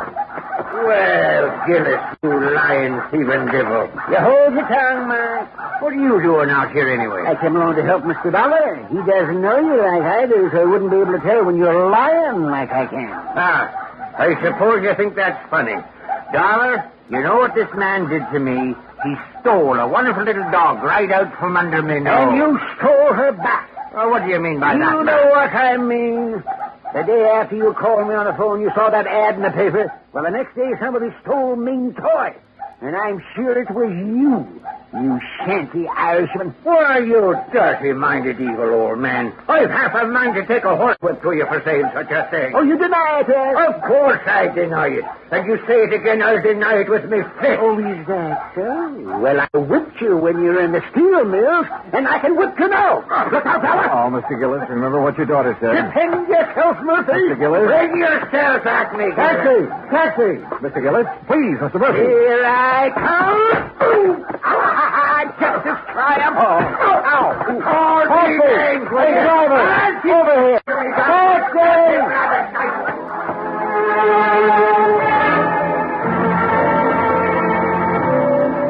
When it was over, Mr. Gillis had a black eye and Murphy a bloody nose. Gillis and I went back to town. Cab fare $12. That's item 6. After seeing Mr. Gillis safely to his apartment, I went across town to the 21. Marion arrived. We were shown to a table, and I told her as quickly as I could what had happened at the Murphy home. Johnny, you know Father isn't supposed to get excited. I know. He knows. And I tried to stop him, but he went... upset over losing Ming Toy or anything else. Well, especially something as strenuous as a fight. Well, it might prove to be too much. Oh, he's all right, believe me. Well, I'll call him in a few minutes to be sure. Marion, this morning while I was waiting for you to come back from breakfast, I had a talk with Morris, the super at your apartment. No? Yeah, he... Marion, darling. Oh, well, I told Bill to join us, Johnny. I hope you don't mind. No, of course not. Sit down. No, thanks. Johnny's been out all morning with Dad. Oh? Hunting for the dog, huh? That's right. Any luck? I'm not sure. Excuse us, Bill. But what does Morris have to say, Johnny? Oh, it wasn't important. Don't try lying to me, Johnny Dollar. I know you too well. Now, you tell us, what did Morris have to say? Bill, the morning the dog disappeared, you were at Marion's apartment, weren't you? Of course he wasn't. Bill? Day before yesterday? No. You sure? Positive. I was in my office all morning. What time did you get there? Do you remember? Yes, we've been very busy lately getting the big shock ready for the air. It was about 8:45. Your secretary will swear to that? Naturally. Johnny, what's this all... Excuse me. Where are you going? I'll make a couple of phone calls. Be right back. I called Bill's office, spoke to his secretary, and of course he had lied. Instead of going back to the table, I took a cab to my hotel, made a couple of more phone calls, and waited. About 40 minutes later, Bill Fisher called and asked me to meet him at a bar near Rockefeller Center. You like a drink, Johnny? No, thanks. Not right now. No? I figured you'd be thirsty. You've been such a busy little boy. What do you mean? You know what I mean. Calling my secretary, then calling the Happy Hollow people to find out whose idea it was to advertise offering $50,000 for a talking dog. Oh, I wouldn't be ashamed of having that idea if I were you. It's a good one. Except for one thing. It was meant strictly for the publicity value. Nobody ever heard of a dog that could really talk, so I guaranteed them their $50,000 would be safe. Go on. See, it was tough enough getting the Happy Hollow people to put a show on TV in the first place. They really don't have that kind of money. And if they'd had to pay out the $50,000 on top of everything else, well, that would be it. We'd lose their account. I'd lose my job. Uh-huh. So what did you do with Ming Toy? Well, naturally, since she could talk, I had to get rid of her. You understand that, don't you? How did you get into the Gillis apartment? That was easy. I'd been there the night before. When I left, I slipped the latch so the door wouldn't lock. When they went out to breakfast the next morning, I went in. I was going to put her in that box and carry her out, but she put up such a fuss, I just tossed her out the window. Into the river? Yes, Dollar, into the East River. Well, what can I do about it? After all, Ming Toy was only a dog. It wasn't like she was a person. Well, what can I do about it? I'm not sure. But whatever it is, I hope it's plenty. I left him there and walked down 6th Avenue. When I reached the corner of 51st, I called Marion and asked her to meet me in a little park near her apartment building. Somehow I told her, as simply and directly as I could. Well, it's kind of funny, isn't it, Johnny? I don't know. Isn't? Sure. If I hadn't met Bill, none of this would ever have happened. Dad would still be feeling chipper. I might have been engaged to somebody else. Maybe even a nice guy like you. And why do things like this have to happen? I don't know, Marion. I just don't know. We were about a block away from her apartment when we heard the ambulance. We watched her turn into 51st Street, then stop. Then we were running. It's Dad, I know it. No, you don't know any such thing. Oh. All right, folks, all right. Now keep back. Give the men room to work. Johnny, they're not going into the building. No. They're doing something out there in the middle of the street. Officer, what's happened? It sounds like a little girl's caught down there under the street. Under the street? Yeah, lady, in the drain pipe that goes down to the river. Are you sure it's a little girl and not a dog? You kidding? Dogs can't talk like that. Like what? Well, it sounds like she's trying to say something about a dog food being yum, yum, yummy. Get your father, Marion. Yes, yes. Excuse me. Hey, come back here. I joined the power and water men who had lifted up a manhole cover and put down a ladder. It didn't take us long under the street, just a couple of minutes. Then we climbed back out again. Johnny! Dollar, where is she? Where's my baby? She's still down there, Mr. Gillis. You left her. Dollar, she's not? No, sir, she's fine. Then why didn't you bring her back? Well, maybe you better look for yourself, Mr. Gillis. All right, I'll do just that. Dad, you can't. You just try stopping me, woman. Come on, Dollar. Come on. Give me. Johnny. Careful now, Mr. Gillett. Yes. Watch your step here. Don't you worry about me. You just look out for yourself. Yes, sir, I am.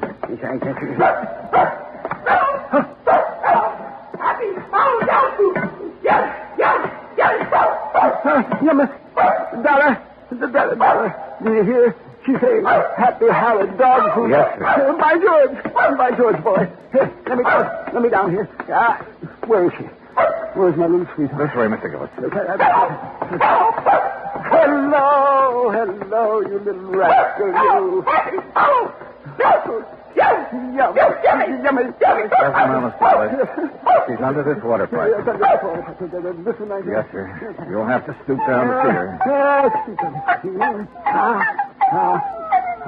What's that meaning sound out? She. Well, I'll be with it. Puppies, darling. Yes, sir. 6 of them. Yes, well, that little rascal. Puppies. So that's why she disappeared, huh? To have her family. She called me Papa. Papa. Oh, you naughty little girl. By golly. Papa. Well, here, by golly. Who the fuck? I guess Ming Toy did, sir. Yes, he must have. Yes, indeed. Oh, Papa. Look, Johnny. I'm a grandfather.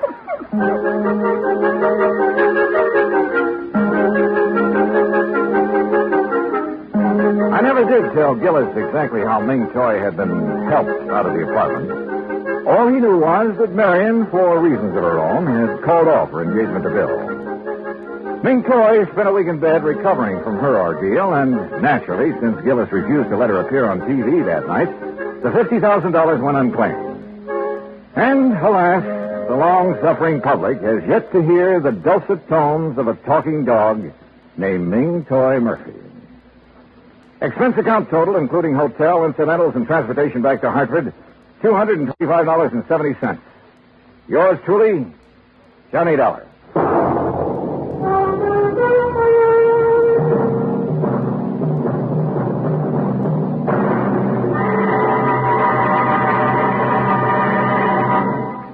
Now, here is our star to tell you about next week's story. Next week, a vessel that was lost at sea suddenly turns up, thanks to the true love of my gay young life. Join us, won't you? Yours truly, Johnny Dollar.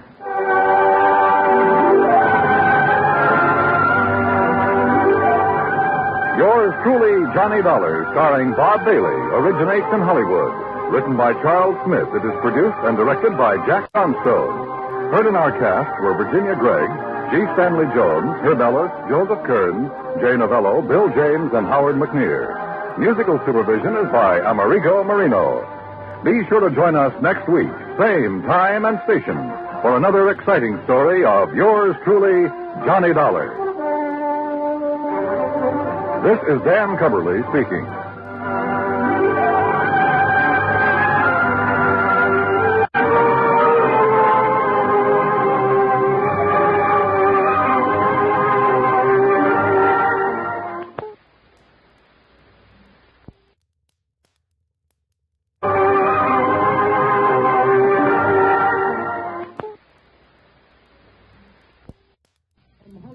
It's time now for Johnny Dollar. Up and at 'em, Johnny. Huh? Who's that? Bert McGraw. Oh, hi, Bert. What's on your mind? Haley's Comet. What? Harry Haley, pitcher for the Spartans. They call his fastball Haley's Comet. Oh, yeah, sure. Great guy. Reminded me of a cross between Schoolboy Rowe and Bob Feller. Sure too bad about him and the Spartans. Breaks my heart. Oh, what? Haley's disappeared, and right in the middle of spring training.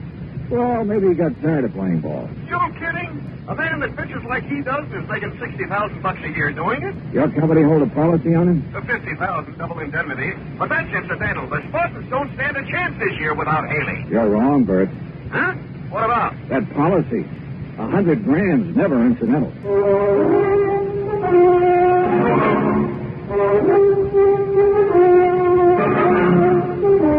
Bob Bailey, in the exciting adventures of a man with the action-packed expense account.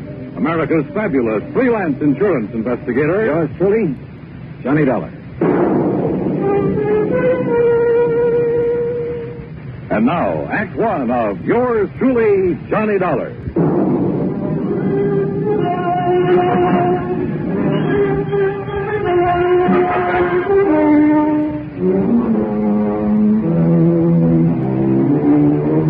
Expense account submitted by Special Investigator Johnny Dollar to the Providential Insurance Company, 393 Dewey Avenue, Hartford, Connecticut. The following is an account of expenses incurred during my investigation of the melancholy memory matter. Expense account item 1, $1.20, taxi from my apartment to Bert McGraw's office. Bert's a large man with a voice to match. Before becoming an insurance agent, he played ball with the Bush Leagues and eventually spent a year with the Spartans. He'd never forgot. Come in, Johnny. Sit down, sit down. Thanks. Sure didn't take you long to get here. No reason why it should. That's why I called you, boy. Always on the ball. Yes, sir. I said to myself, if anyone could get in there and pitch, Johnny Dollar. A man with a real batting average. And just what the job needs. Yeah, sure. So what's the catch? Find Haley, that's what. Find Haley. Dead or alive. Only I sure hope it's alive. Dead, he wouldn't be much good to the Spartans. Or your company, who'd have to pay out at least $50,000, huh? Or have you forgotten about that? Oh, good gravy. No, I'm a company man first, last, and always. In fact, I'm the bird who sold Haley that policy. What was that? About 6 months ago. The day me and the boys at the Lions gave him a testimonial dinner. Who's the beneficiary? Well, the original beneficiary was Haley's sister. Her name's Mildred Womack. Lives in Omaha. Oh, did Haley change the beneficiary? Yeah. Who figures to collect now? His wife. Her name. Wife? This didn't say anything about him being married. I know. Well, it happened recently? Since he's been in Tucson for spring training with the rest of the team. Oh, well, maybe he's on his honeymoon. Not Haley. Why not? Because, like I said, the team's been in spring training. Last week they started playing exhibition games. Haley wouldn't miss those for anything in the world. And according to Slats Lewis, he's the Spartan manager, Haley was going to stand up against the Redlegs last Wednesday. But nobody's seen him since Tuesday night. Almost a week. Yeah, sure is. But it's still no sign he isn't taking a little vacation. Oh, Johnny, come on. This man's an athlete. A precision machine built to pitch baseballs.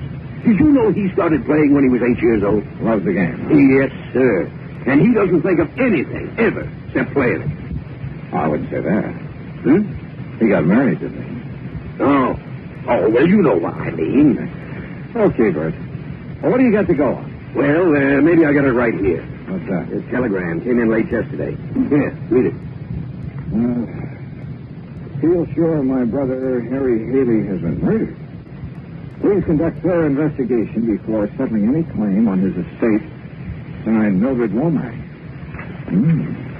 Where did you say she was? Well, she lives in Omaha, but that wire came from Tucson. You have her address out there? Yeah. I better have a talk with her. That's the way I'd play it. And, Johnny, me and the Spartans, and, of course, the company are counting on you. You get a hit, okay? Coach, I'll do my best.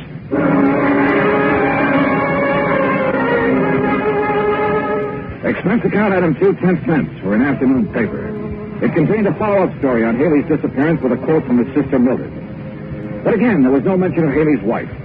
Item 3, $148 air travel to Tucson and cab fare to the Westin Hotel. I called the Casa Grande Motel where Mildred Womack was staying, then rented a car and drove out to it. It was on the highway to Nogales, and she was waiting for me. A tall, thin woman, obviously Haley's older sister.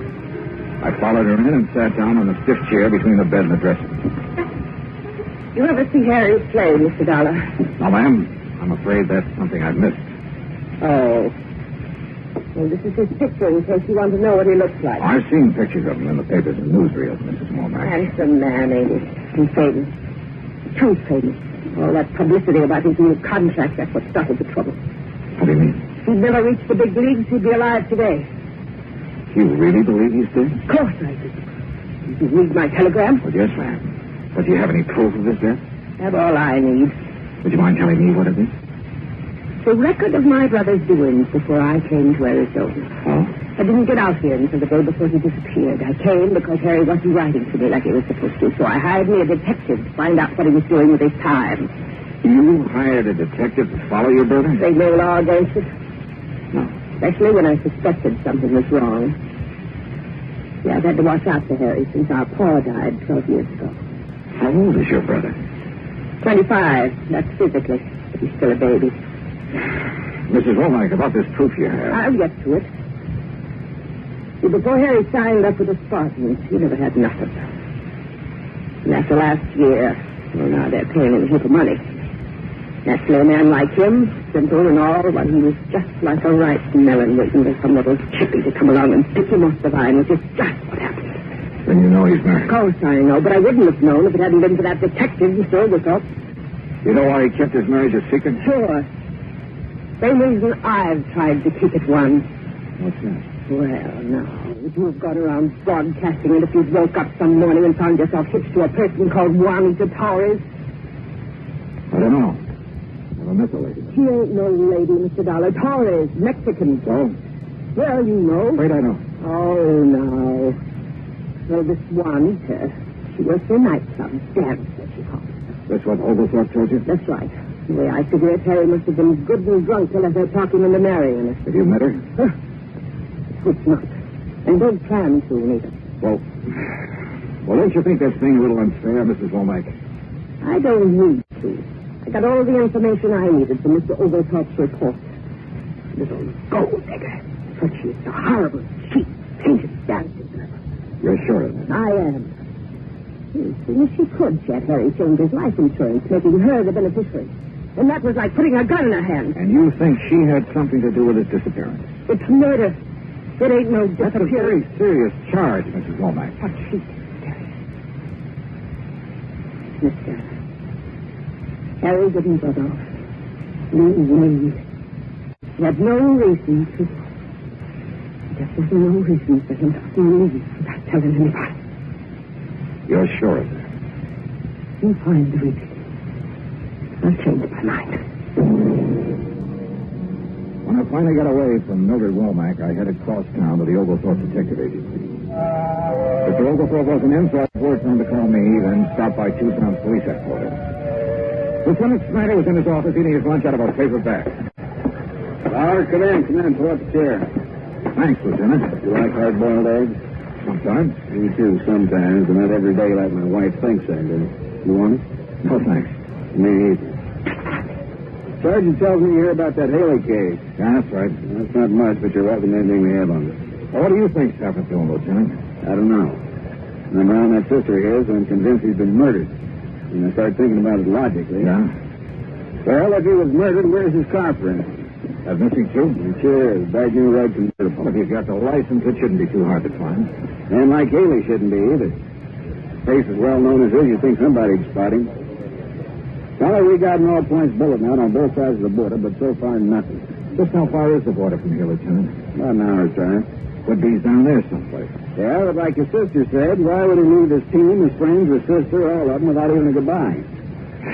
No, it's got me. What's his wife say? Oh, didn't you know? No, what? She's gone, too. Disappeared the same day Haley did.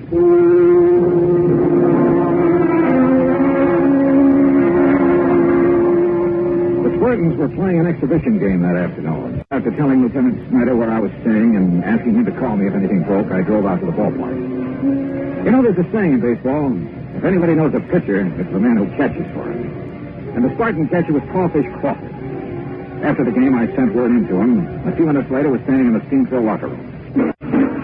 I figured one of you insurance men would be showing up. You knew about his policy, huh, Crawford? Crawfish will do. Yeah, every man on the team knew about it. We've been after him to get something like that. Start saving his money. Hand me that towel, will you? Yeah, sure. Thank you. Now, what was it you wanted for me to tell you? Anything you can about Haley's disappearance. Well, there ain't nothing much to tell. Well, did you see him at all the day he disappeared? Sure. He was my roommate. This was our second year together. A real nice boy. Picked up his clothes, showered every day, didn't snore. Are any of his clothes missing? No, nothing. He even left his razor and toothbrush behind. What about his wife? Why? Oh, now don't tell me you didn't know he was married. Well? Wasn't much he didn't tell me. But when he'd tell me something he didn't want talked about, I always told him I wouldn't open my mouth to nobody. Don't figure on doing it now. But it's no secret. The afternoon papers are playing his marriage up big. Well, then I reckon it's all right. What sort of a girl was, or is she? I only saw her one time. Reckon she seemed nice enough, but you can never tell about a woman. Boy, I remember one time down in Beaumont, Texas, there was this gal, and she looked so sweet, but what she done to me, ooh. Yeah, well, let's get back to Haley. How is he doing this year? Well, it was off, way off. But being in love like he was, well, that can hurt any man's control. Are you sure being in love was the only thing bothering him? I don't know what else could have been. But if I think of something, I'll let you know. Okay, Crawfish. I couldn't make up my mind about Crawfish. I didn't know if he'd held out on me or if he just didn't have any information that would help me find Haley. I drove back to my hotel, put the car in the parking lot, and then started across the lobby when somebody called for me. Hey, Dollar! Johnny Dollar! Ah, yeah? Oh, Lieutenant Snyder. Just a chance on your being here. I received a call from the Nogales police this afternoon. They find Haley? No. It looks like his sister's been right all along. How so? Mexican Highway Patrol found his car abandoned about 30 miles below Nogales. Well, that doesn't mean he's been killed. No, but there's something else that does. What? There's dried blood on the front seat.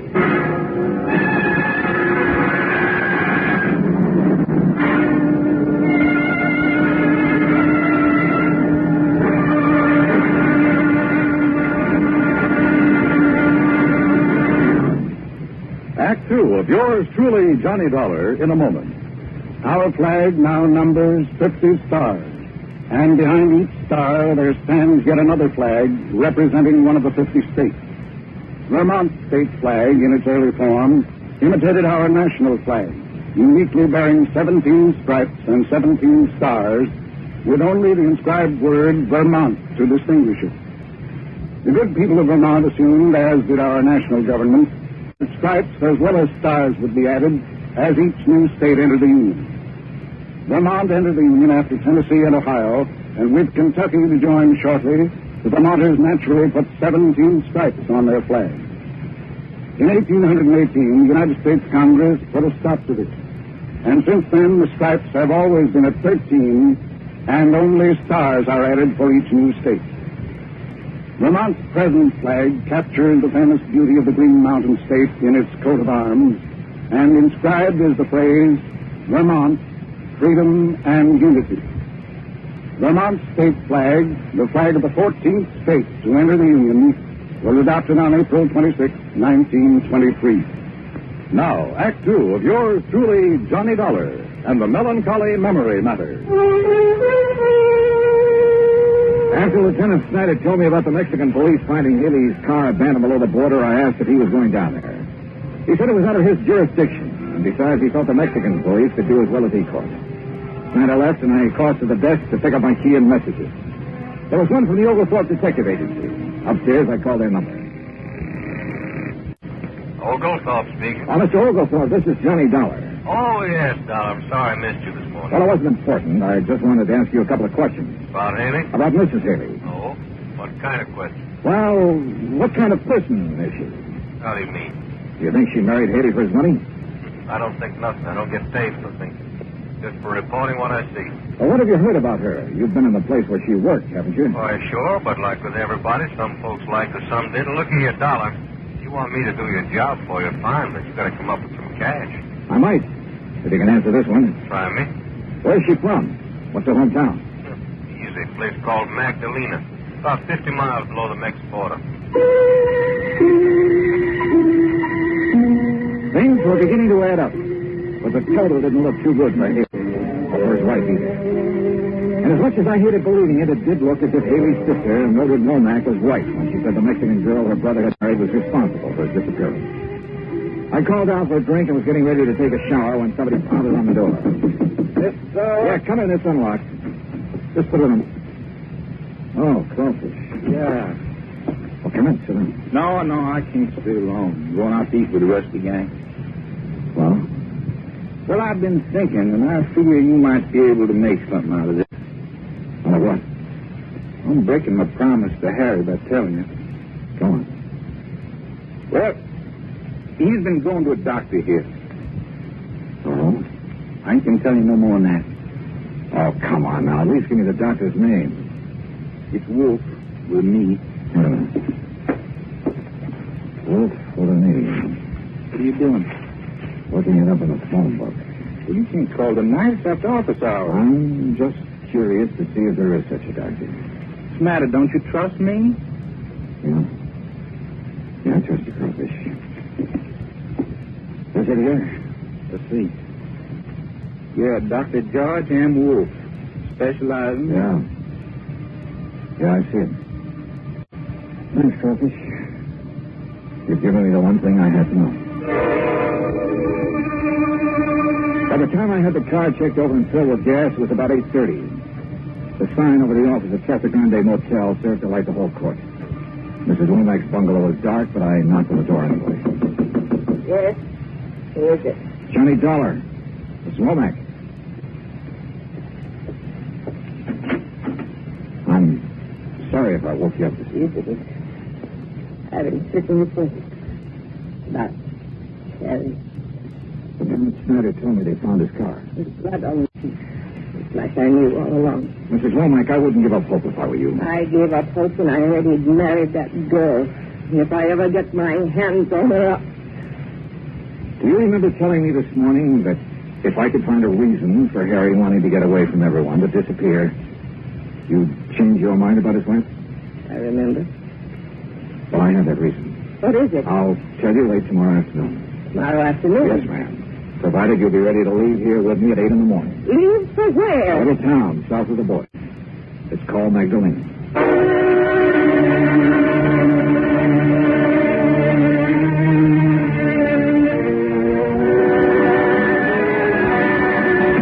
It's 65 miles from Tucson to Nogales. We made it in an hour. But from there on, the road became progressively worse. It was early afternoon when we reached the outskirts of Magdalene. Oh, really, Mr. Dollar, I wish you'd tell me what we're doing down here. I'll tell you when I'm sure, Mrs. Womack. You mean this may be a wild goose chase? It may be, but I don't think so. Oh, really? Oh, but you'd think they'd have sense enough to keep their chickens at home. You don't care much for the Mexican people, do you, Mrs. Womack? No, I don't. Why not? You know? I sure do. Because they're so poor and dirty. By our standards, I guess some of them are poor. But as for being dirty, have you ever seen American ditch diggers or farmers after a hard day's work? Well, what about their children? They're always filthy. Like those over there. Huh? Where? In that field. See them? Yeah. Yeah, I sure do. Mr. Dollar, what are you doing? Be right back. Mr. Dollar?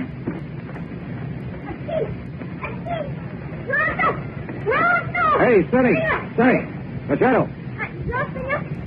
Come over here a minute. Wow. Your time. Yeah, that's right. You understand English? American?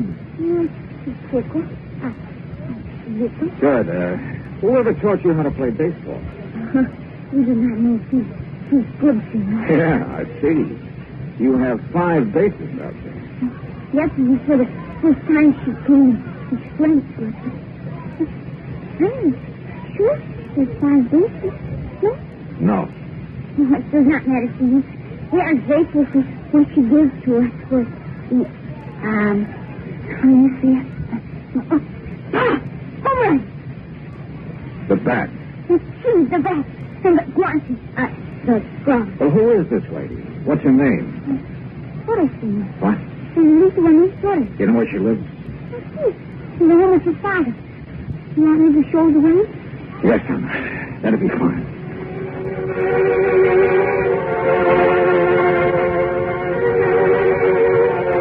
Terry's family home was a large rambling ranch house made of red brick and tile.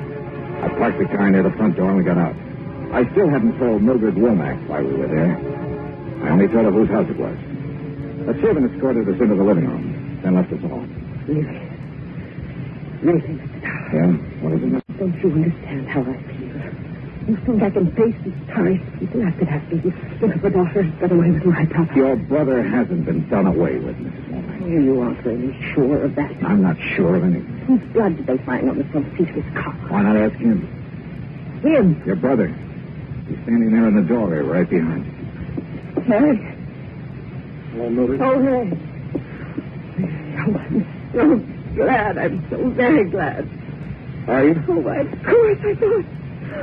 All of the things I thought. I'll bet. Now, you hurry and get your things together, dear. We'll let Mr. Dollar drive us back to civilization. I'm not going back, Mildred. What? I hoped you'd never find me. Harry, why? Oh, I've been so worried about you. I wanted to get away from you for good, Mildred. What? I'll never forget the things you said to me about Juanita. Oh, Harry, after all... They made me sick, you hear? You know what she did, mister? She invited me over to dinner, not me and my wife, just me. Last Tuesday night? Yeah. And when I got there, and I should have known what she had in the back of her mind. She tried everything she could to get me to leave Juanita, including calling me names and telling me what a dirty, sneaking detective had found out about Juanita. It was all true. Even if it was true, who cares what she did before we were married or what I did? Harry, you shouldn't talk to me like this after all the things I've done for you. Oh, now, don't give me that routine, Mildred. I'm sick of it. Ever since I was a kid. But I did everything for you, even after you grew up. Sure. Even tagging along every year to spring training to see that I behaved like a nice little boy. Harry. Well, ain't it the truth? I had to protect you, Harry. Don't you understand? You're all I have. You can get a husband. Have him leave me like Joe did. Joe left you because you were so busy making a fuss over me you never had time to even cook his meals. Oh, Harry. Oh, Harry, please. Your name's Dollar? That's right. Insurance investigator. We thought perhaps you met up with an accident, huh? Yeah. What about that blood in your car? Hit a chicken on the way down here. We were a little tight by then. Thought the blood would make it look like we'd been killed. Nobody come looking for us. Why didn't you take your clothes? 2 reasons. When we left Tucson that night, we hadn't planned on disappearing. What's the other one? Mildred bought most of them for me. Don't hurt me, please. I couldn't stand it if I thought you were... Get out of here, Dollar. No, I won't leave. Go on back to Omaha, Mildred. Back to your roses and your cats. I never want to see you again.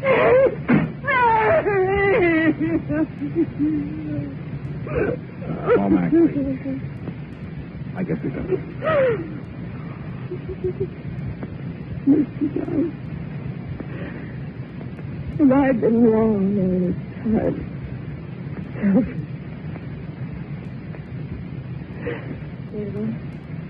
Senor. What? Yes? Senora, I am Juanita Torres Haley. You... I know how you must feel about me, Senora, but please, I cannot help it if I love your brother. You really love him. Even as you do. More. And you must have felt too bad, too angry for what he has said. He is not well. He's not well. I do not know all of it, but he has had very bad news from the doctor in Tucson. Oh, no. He's very upset. I'm sure he will forgive you with this better. When there is better news.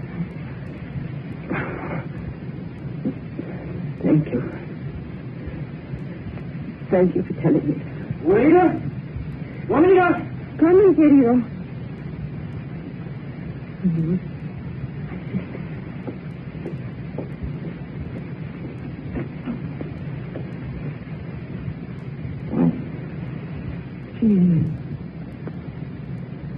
She's a lovely girl, isn't she?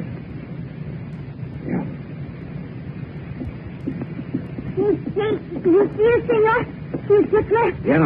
Yeah, we saw her, thanks. 5 faces. You tell her that was him? No, that's something you'll have to do. Oh. Adios.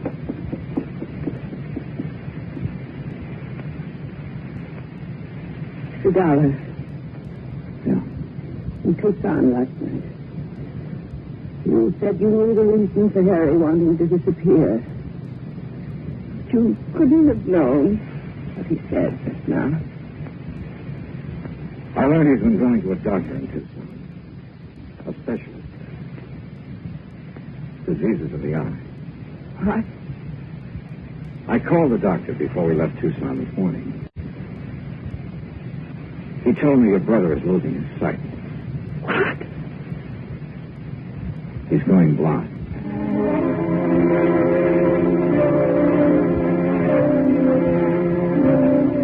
Some people you just can't take. Mildred Womack stayed on in Magdalena. Yeah, she rented a small adobe house and did what she could to help her less fortunate neighbors. Terry Haley never played ball again. But he retained enough of his sight to show the junior Magdalena Spartans the difference between 4 bases and 5.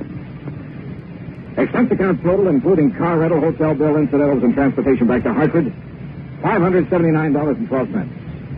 Yours truly, Johnny Dollar.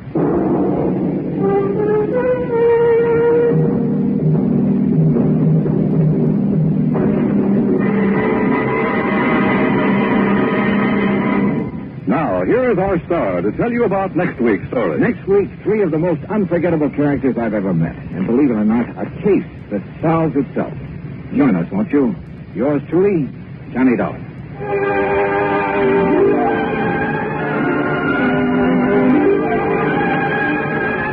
Yours truly, Johnny Dollar, starring Bob Bailey, originates in Hollywood. Written by Charles B. Smith, it is produced and directed by Jack Johnstone. Heard in our cast were Virginia Gregg, Lillian Bayef, Richard Beals, Barney Phillips, Frank Nelson, Harry Bartell, Dick Crenna, and Lawrence Dobkin. Musical supervision is by Amerigo Marino. Be sure to join us next week, same time and station, for another exciting story of yours truly, Johnny Dollar. This is Dan Cubberly speaking.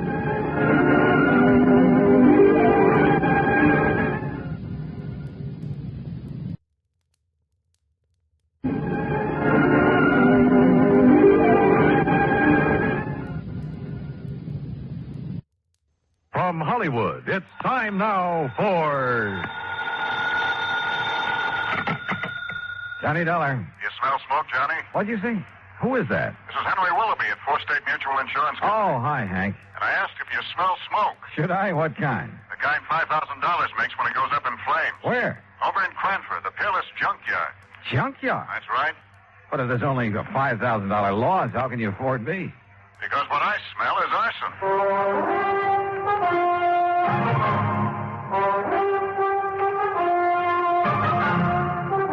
Bob Bailey in the exciting adventures of the man with the action-packed expense account.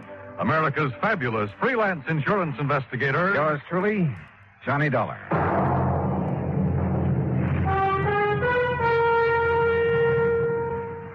And now, Act One of yours truly, Johnny Dollar.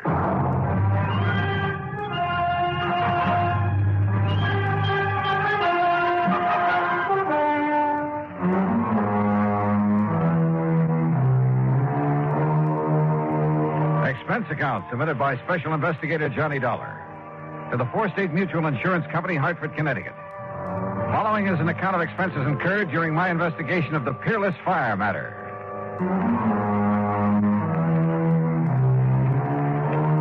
Expense account item 1, $1 even, cab to Hank Willoughby's office in the Security National Building, where he lost no time in getting to the point. Policy was taken out by one Oscar H. Lehman about 4 years ago. He's the owner of the junkyard. Address of the yard is corner of Howard and Kingsway Boulevard. And why do you suspect arson, Hank? That fire didn't start until about 4 o'clock this morning. When I got here to the office a few minutes after 9, the claim was already on my desk.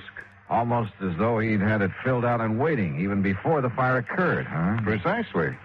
How much do you know about this man, Lehman? Well, nothing really outside of the data on the policy. His home address is 232 East 4th Street. Also in Cranford. Yeah. Okay, Hank.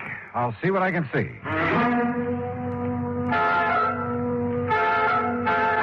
Item 2, 40 cents phone call to make sure the suspect, or at this point, I guess I better call him the client, to make sure he'd be around for questioning.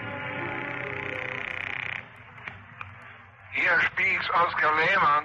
Mr. Lehman, this is Johnny Dollar representing your insurance company. So why do you waste time at the telephone? Or then maybe you're coming here with my check for $5,000 right away, huh? Well, you see, there are a couple of things that... So, all right, I'll be waiting for you when you come with the money. Goodbye. Huh?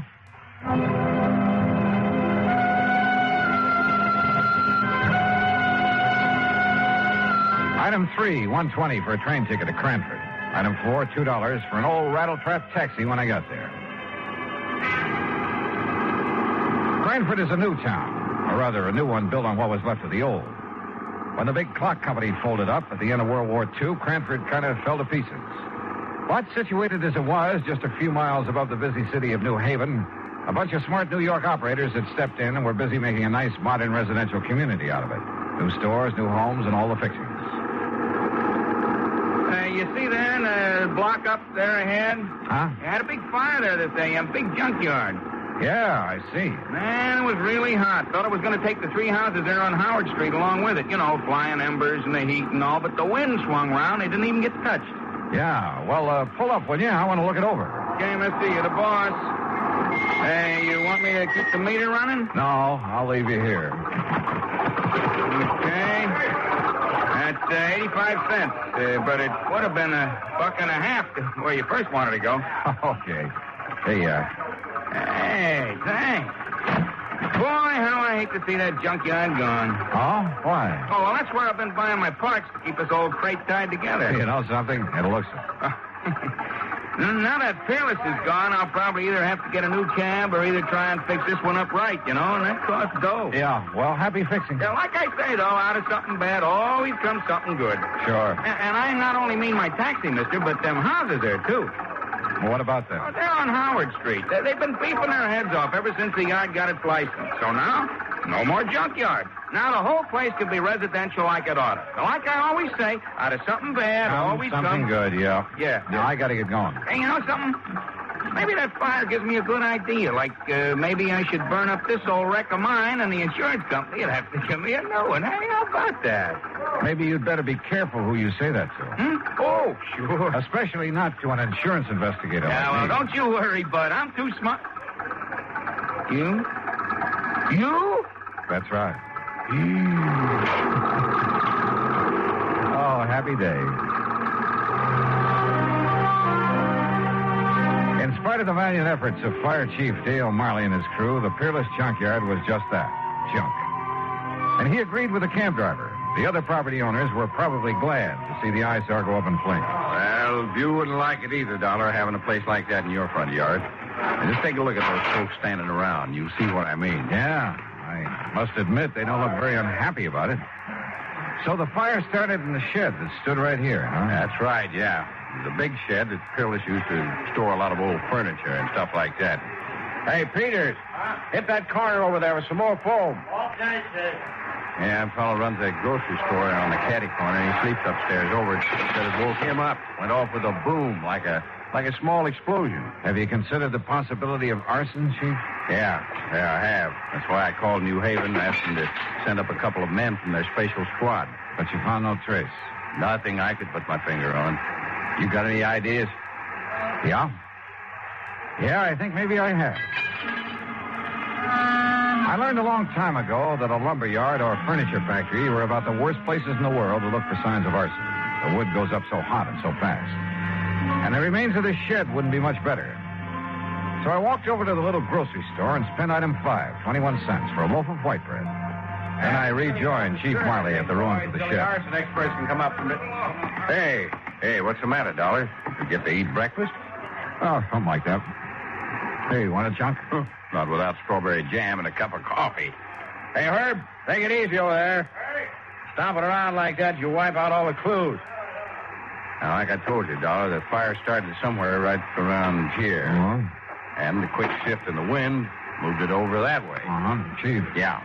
Here, chew a piece of this fresh bread. What? That's right, chew it. Get the taste of it in your mouth. What for? Just do it, will you please? Here. Well, you got an idea, son? You bet I have. Here. You ain't chewing on a hunk of bread? He's going to what? Now swallow it. What is this, a gag or something? No, not by a long shot. Now watch. Well, don't throw it away. Now you got my appetite up. I'll have some more. Here now. Chew on this piece. What? After you dropped it in the ashes? That's right. Chew on it. Oh, now Go wait. ahead, do it. I'm serious.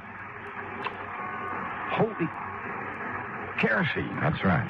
Well, I'll be doggone. Yeah? Fresh bread will pick up even the slightest trace. Even after the fire? Even after a fire. That means kerosene was brought in and poured over the floor of this furniture shed to set it off. And, Dollar, I'm going to get in the police and have them lock up old Oscar Lehman so No, fast. wait. What for? Until I can talk to Lehman. Well, now, look. You look. This isn't any absolute proof of arson. Well, it's good enough for me. It's good enough for a suspicion charge. I'll tell the police what I found out. Who found out? Well, What I found out. Now, don't forget that. But if it puts us on the trail of an arsonist, if you like, you can take the credit for it. Only if you'll cooperate. Yeah, but Dollar... Otherwise, you'll lose any cooperation from me. Okay? Okay.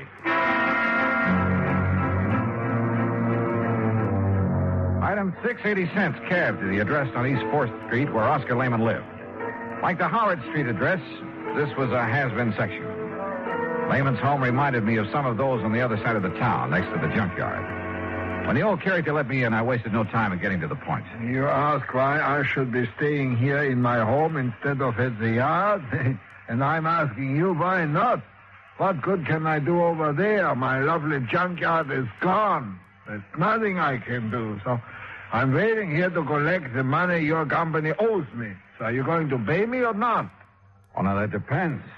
As I started to say... I tell you, I didn't even know about the fire till I went down there to open up the gate and start the day. What time did you go down there, Mr. Lehman? 11 o'clock, like always.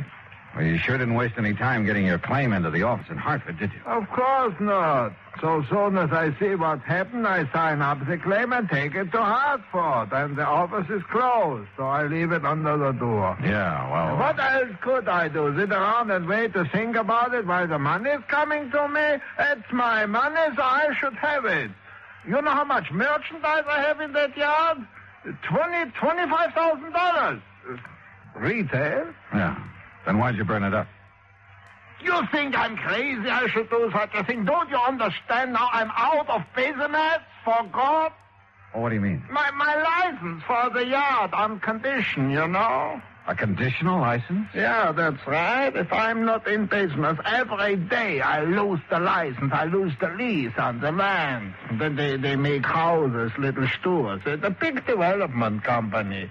So you're crazy to come and talk to me, tell me I should set fire. Maybe I've suddenly changed my mind, Mr. Lehman. Maybe I've already met the arsonist. Huh? And I was just too blind to see him.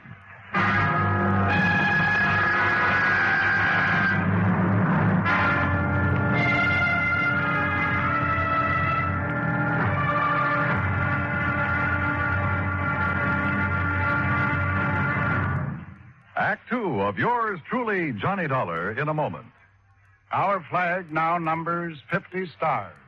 And behind each star there stands yet another flag representing one of the 50 states. Missouri's state flag is a horizontal tricolor of red, white, and blue. In the center is a circular device bearing the state coat of arms. An eagle, symbolizing the superior authority of the nation. A grizzly bear representing Missouri, chosen for his size, strength, and valor. And a crescent moon, symbolic of the shield carried by the second son. Missouri being the second state carved out of the Louisiana Territory. A belt encircles the coat of arms with a motto inscribed, "United we stand, divided we fall." Atop the flag is a cluster of stars representing the Union, with a larger star for Missouri as she surmounts her difficulties and assumes her rank among the states. The state motto is also inscribed on the flag, Salus Populi Suprema Lex Esto. The welfare of the people shall be the supreme law.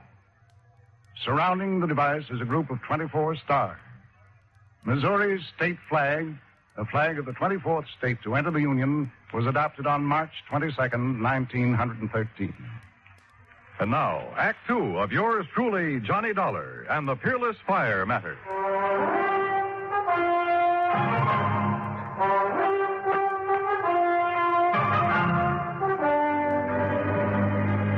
Something the cab driver had said while taking me to the scene of the junkyard fire had suddenly come back to me. He'd been talking about the nearby property owners, homeowners. They've been beefing their head off ever since the yard got its license. So now, no more junkyard. Now the whole place can be residential like it oughta. Yeah, like I always say, out of something bad always comes something good. Item 785 cents, another taxi back to the scene of the fire. The men from the department were still busy cleaning up. Their chief, Dale Miley, had been busy with some detective work. Had some answers that seemed to make good sense. Now, look here, Dolly. You see this hardware? See this groove in the foundation wall? Yeah. Big sliding door, huh? That's right. And here, the lock was still in the hasp. Yeah, I see. It's hardly likely somebody tried to pull a big sliding door closed and lock it after starting a fire with kerosene. It's too dangerous. Unless he used a wick of some kind. Yeah, but look here. On the side that faced Howard Street. Street? I just call this an alley. Yeah, pretty narrow from the old days. Now, look here. Oh, it's window glass. Right. Yeah, there was a window here. You see, here's the two parts of the catch from it. The catch was open. Yeah, but the question is, was it open from the inside or outside? And I think I've got the answer. Look across the street. So? Those homes and the little lawns and gardens in front of them. So what? Well, you see the rocks they all use to border their flower beds? Go on, Chief. Now, look here. Just inside the shed where the window was, I found this rock under the ashes. And, Dollar, it looks to me like somebody threw that rock through the glass, opened the catch, climbed in, spread the kerosene, climbed out, tossed in a light of some kind, and left in a hurry. Yeah, but who? That's just it. You got a better idea than old man Lehman? You talked to him. Yeah, I think I have. Like who? I'll let you know when I find out the name. Well, now, wait a minute, Dollar. I hoped that last crack would keep Chief Marley from sending the police after Oscar Lehman. Maybe he was guilty of firing his own junkyard. But with only $5,000 insurance, it didn't make sense. And I had a couple of better ideas. At least about people who might have had reason to do it. 3, as a matter of fact. For there were 3 residences on Howard Street facing what remained of the junkyard. Thanks to the sudden shift of wind, they'd received little damage.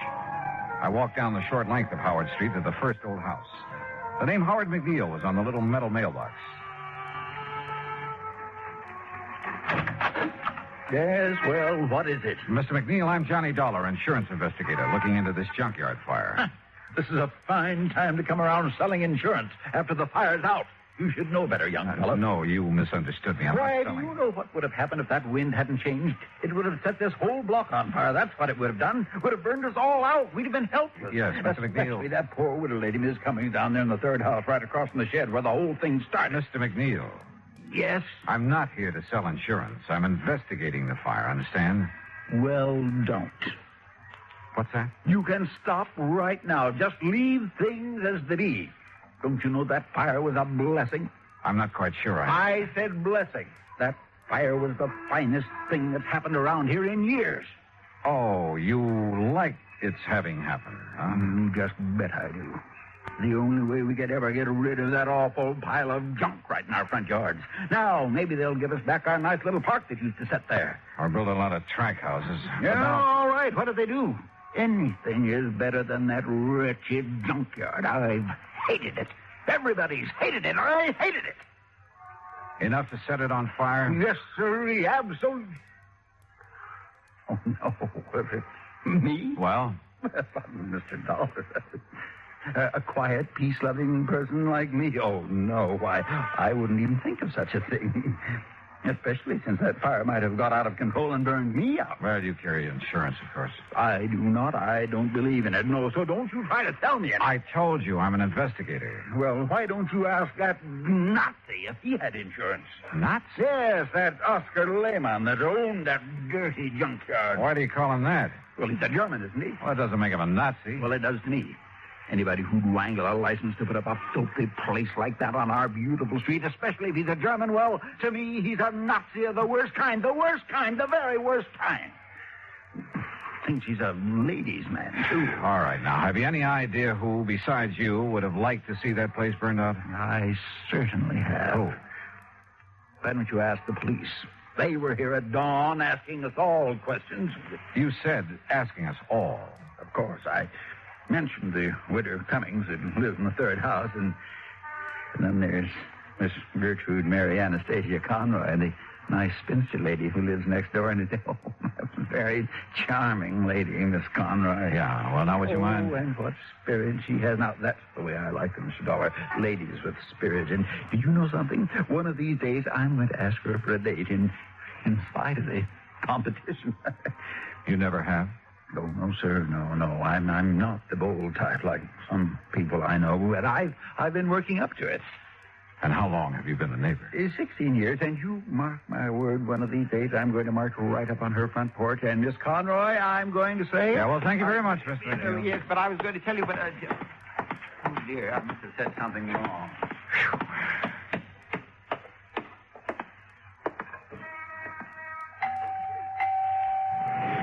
And what the devil is it you'd be wanting? Miss Conroy? That's right. And don't you see the sign beside the door? No peddlers, no solicitations.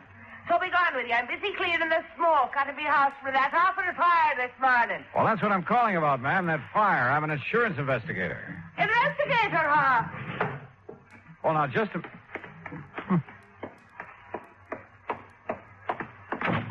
If you're an investigator, young man, let me see your badge. Badge? That's right. If you're an investigator, you're a detective. And if you're one of them, you're with the police force. No, And if you... you are, you can go right back and tell your chief I've had me filled right up to here with answering fool questions about that fire. As if I myself did it, huh? Well, did you? For years now, I've connived and connipted how to get that terrible, dirty, filthy junkyard out of this neighborhood. And now, poor soul, he's lost it. Oh, I could cry my eyes out. You what? Oh, such a lovely old man he is when I finally met him, that dear Mr. Lehman. Oh? Oh, the horrible things that Hitler done to him before he escaped them Nazis that took over his fine old country. And when he got here, he put all his savings in that lovely second-hand lot. Lovely. So he could earn an honest living. I'm afraid I don't understand. Such a fine man.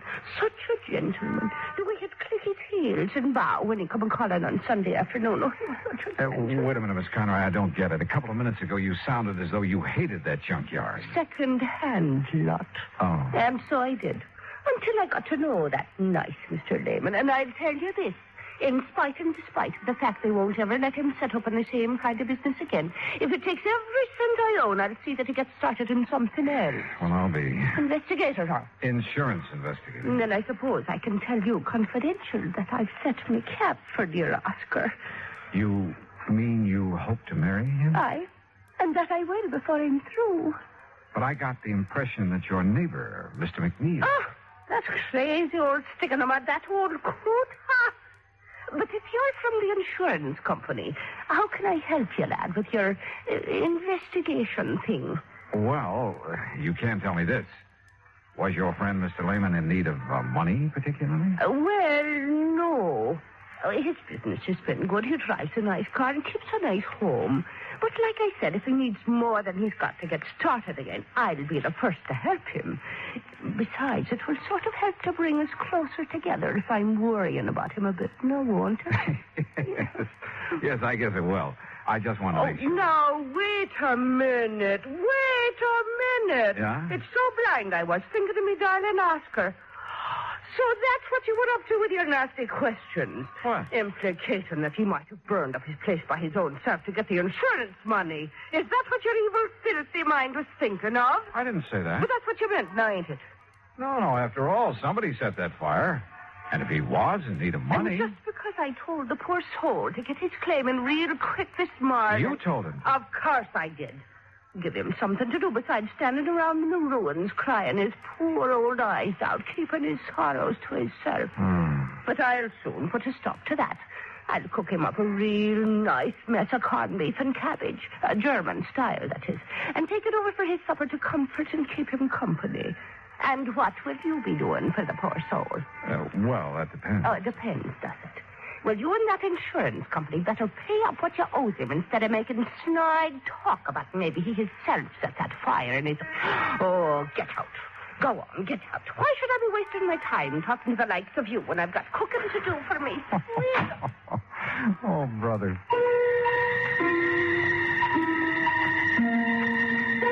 This was turning out to be the most offbeat insurance matter I ever handled. Well, there was only one suspect left. The woman living in the third house opposite the shed where the fire had started. The widow Cummings, McNeil had called her. I went up on the porch, rang the doorbell. And again.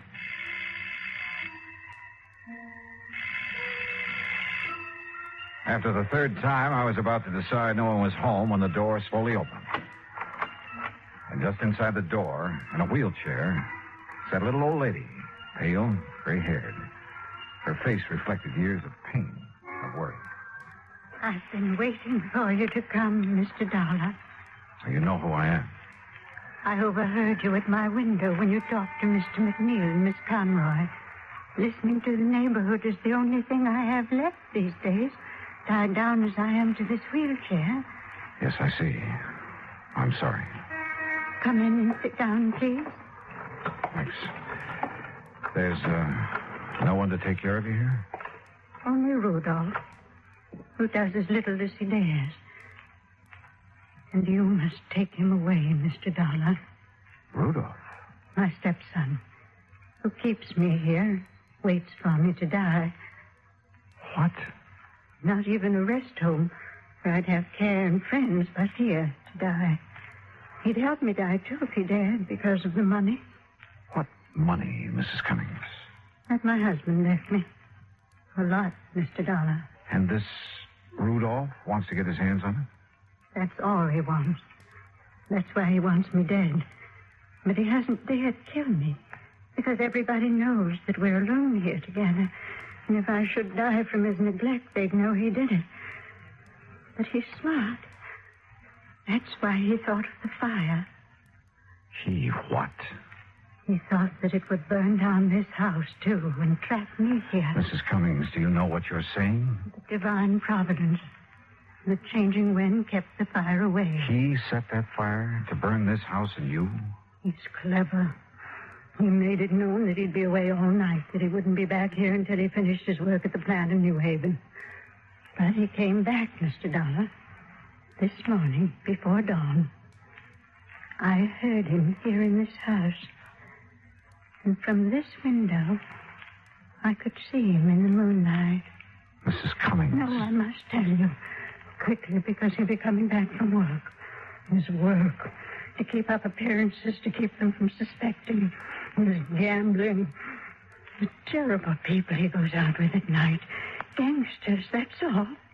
And I must tell you, because if I don't... Listen to me. I'm listening. I saw him take a can, the kerosene we keep in the cellar for when the electricity goes out. He took it across the street. He broke the window of the shed and went in. Then he came out. He threw a piece of burning waste back in. Then ran. Mrs. Cummings, are you sure? I lied to the police.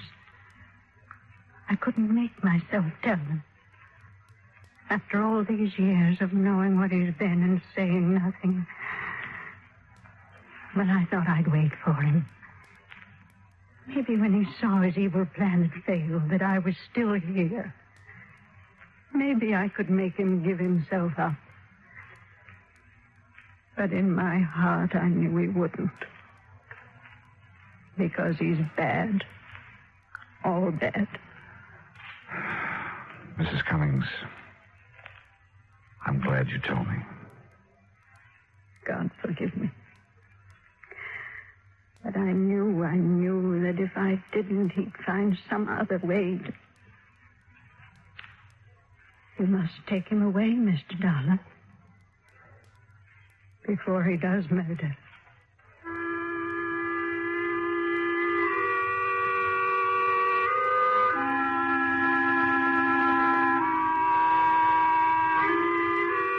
Expense account item 8, $10, board and room. I've stayed an extra day in Cranford to clear things up. For while I waited for Rudolph to return, I found the kerosene can he'd used down in the cellar. Chief Marley found the top from it in the ashes. The police have since found only his prints on it. Rudolph is in the city jail. And I'm sure Mrs. Cummings will testify against him. After all, her life is at stake. Hospital layman, his claim will be paid in full. Well, I hope he and Miss Conroy live happily ever after. Expense account total, including incidentals on the way back to Hartford, $14.46. Yours truly, Johnny Dollar.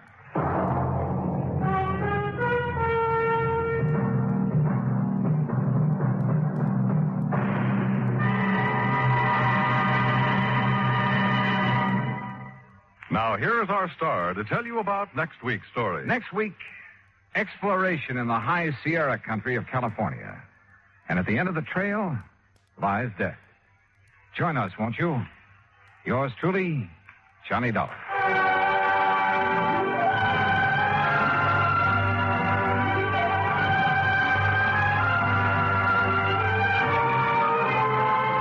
Yours truly, Johnny Dollar, starring Bob Bailey, originates in Hollywood. It is produced and directed by Jack Johnstone, who also wrote tonight's story. Heard in our cast were Virginia Gregg, Peggy Weber, John Stevenson, Herb Vigran, Hans Conried, Forrest Lewis, and Parley Bear. Musical supervision is by Amerigo Marino. Be sure to join us next week, same time and station, for another exciting story of yours truly, Johnny Dollar. This is Dan Cubberly speaking.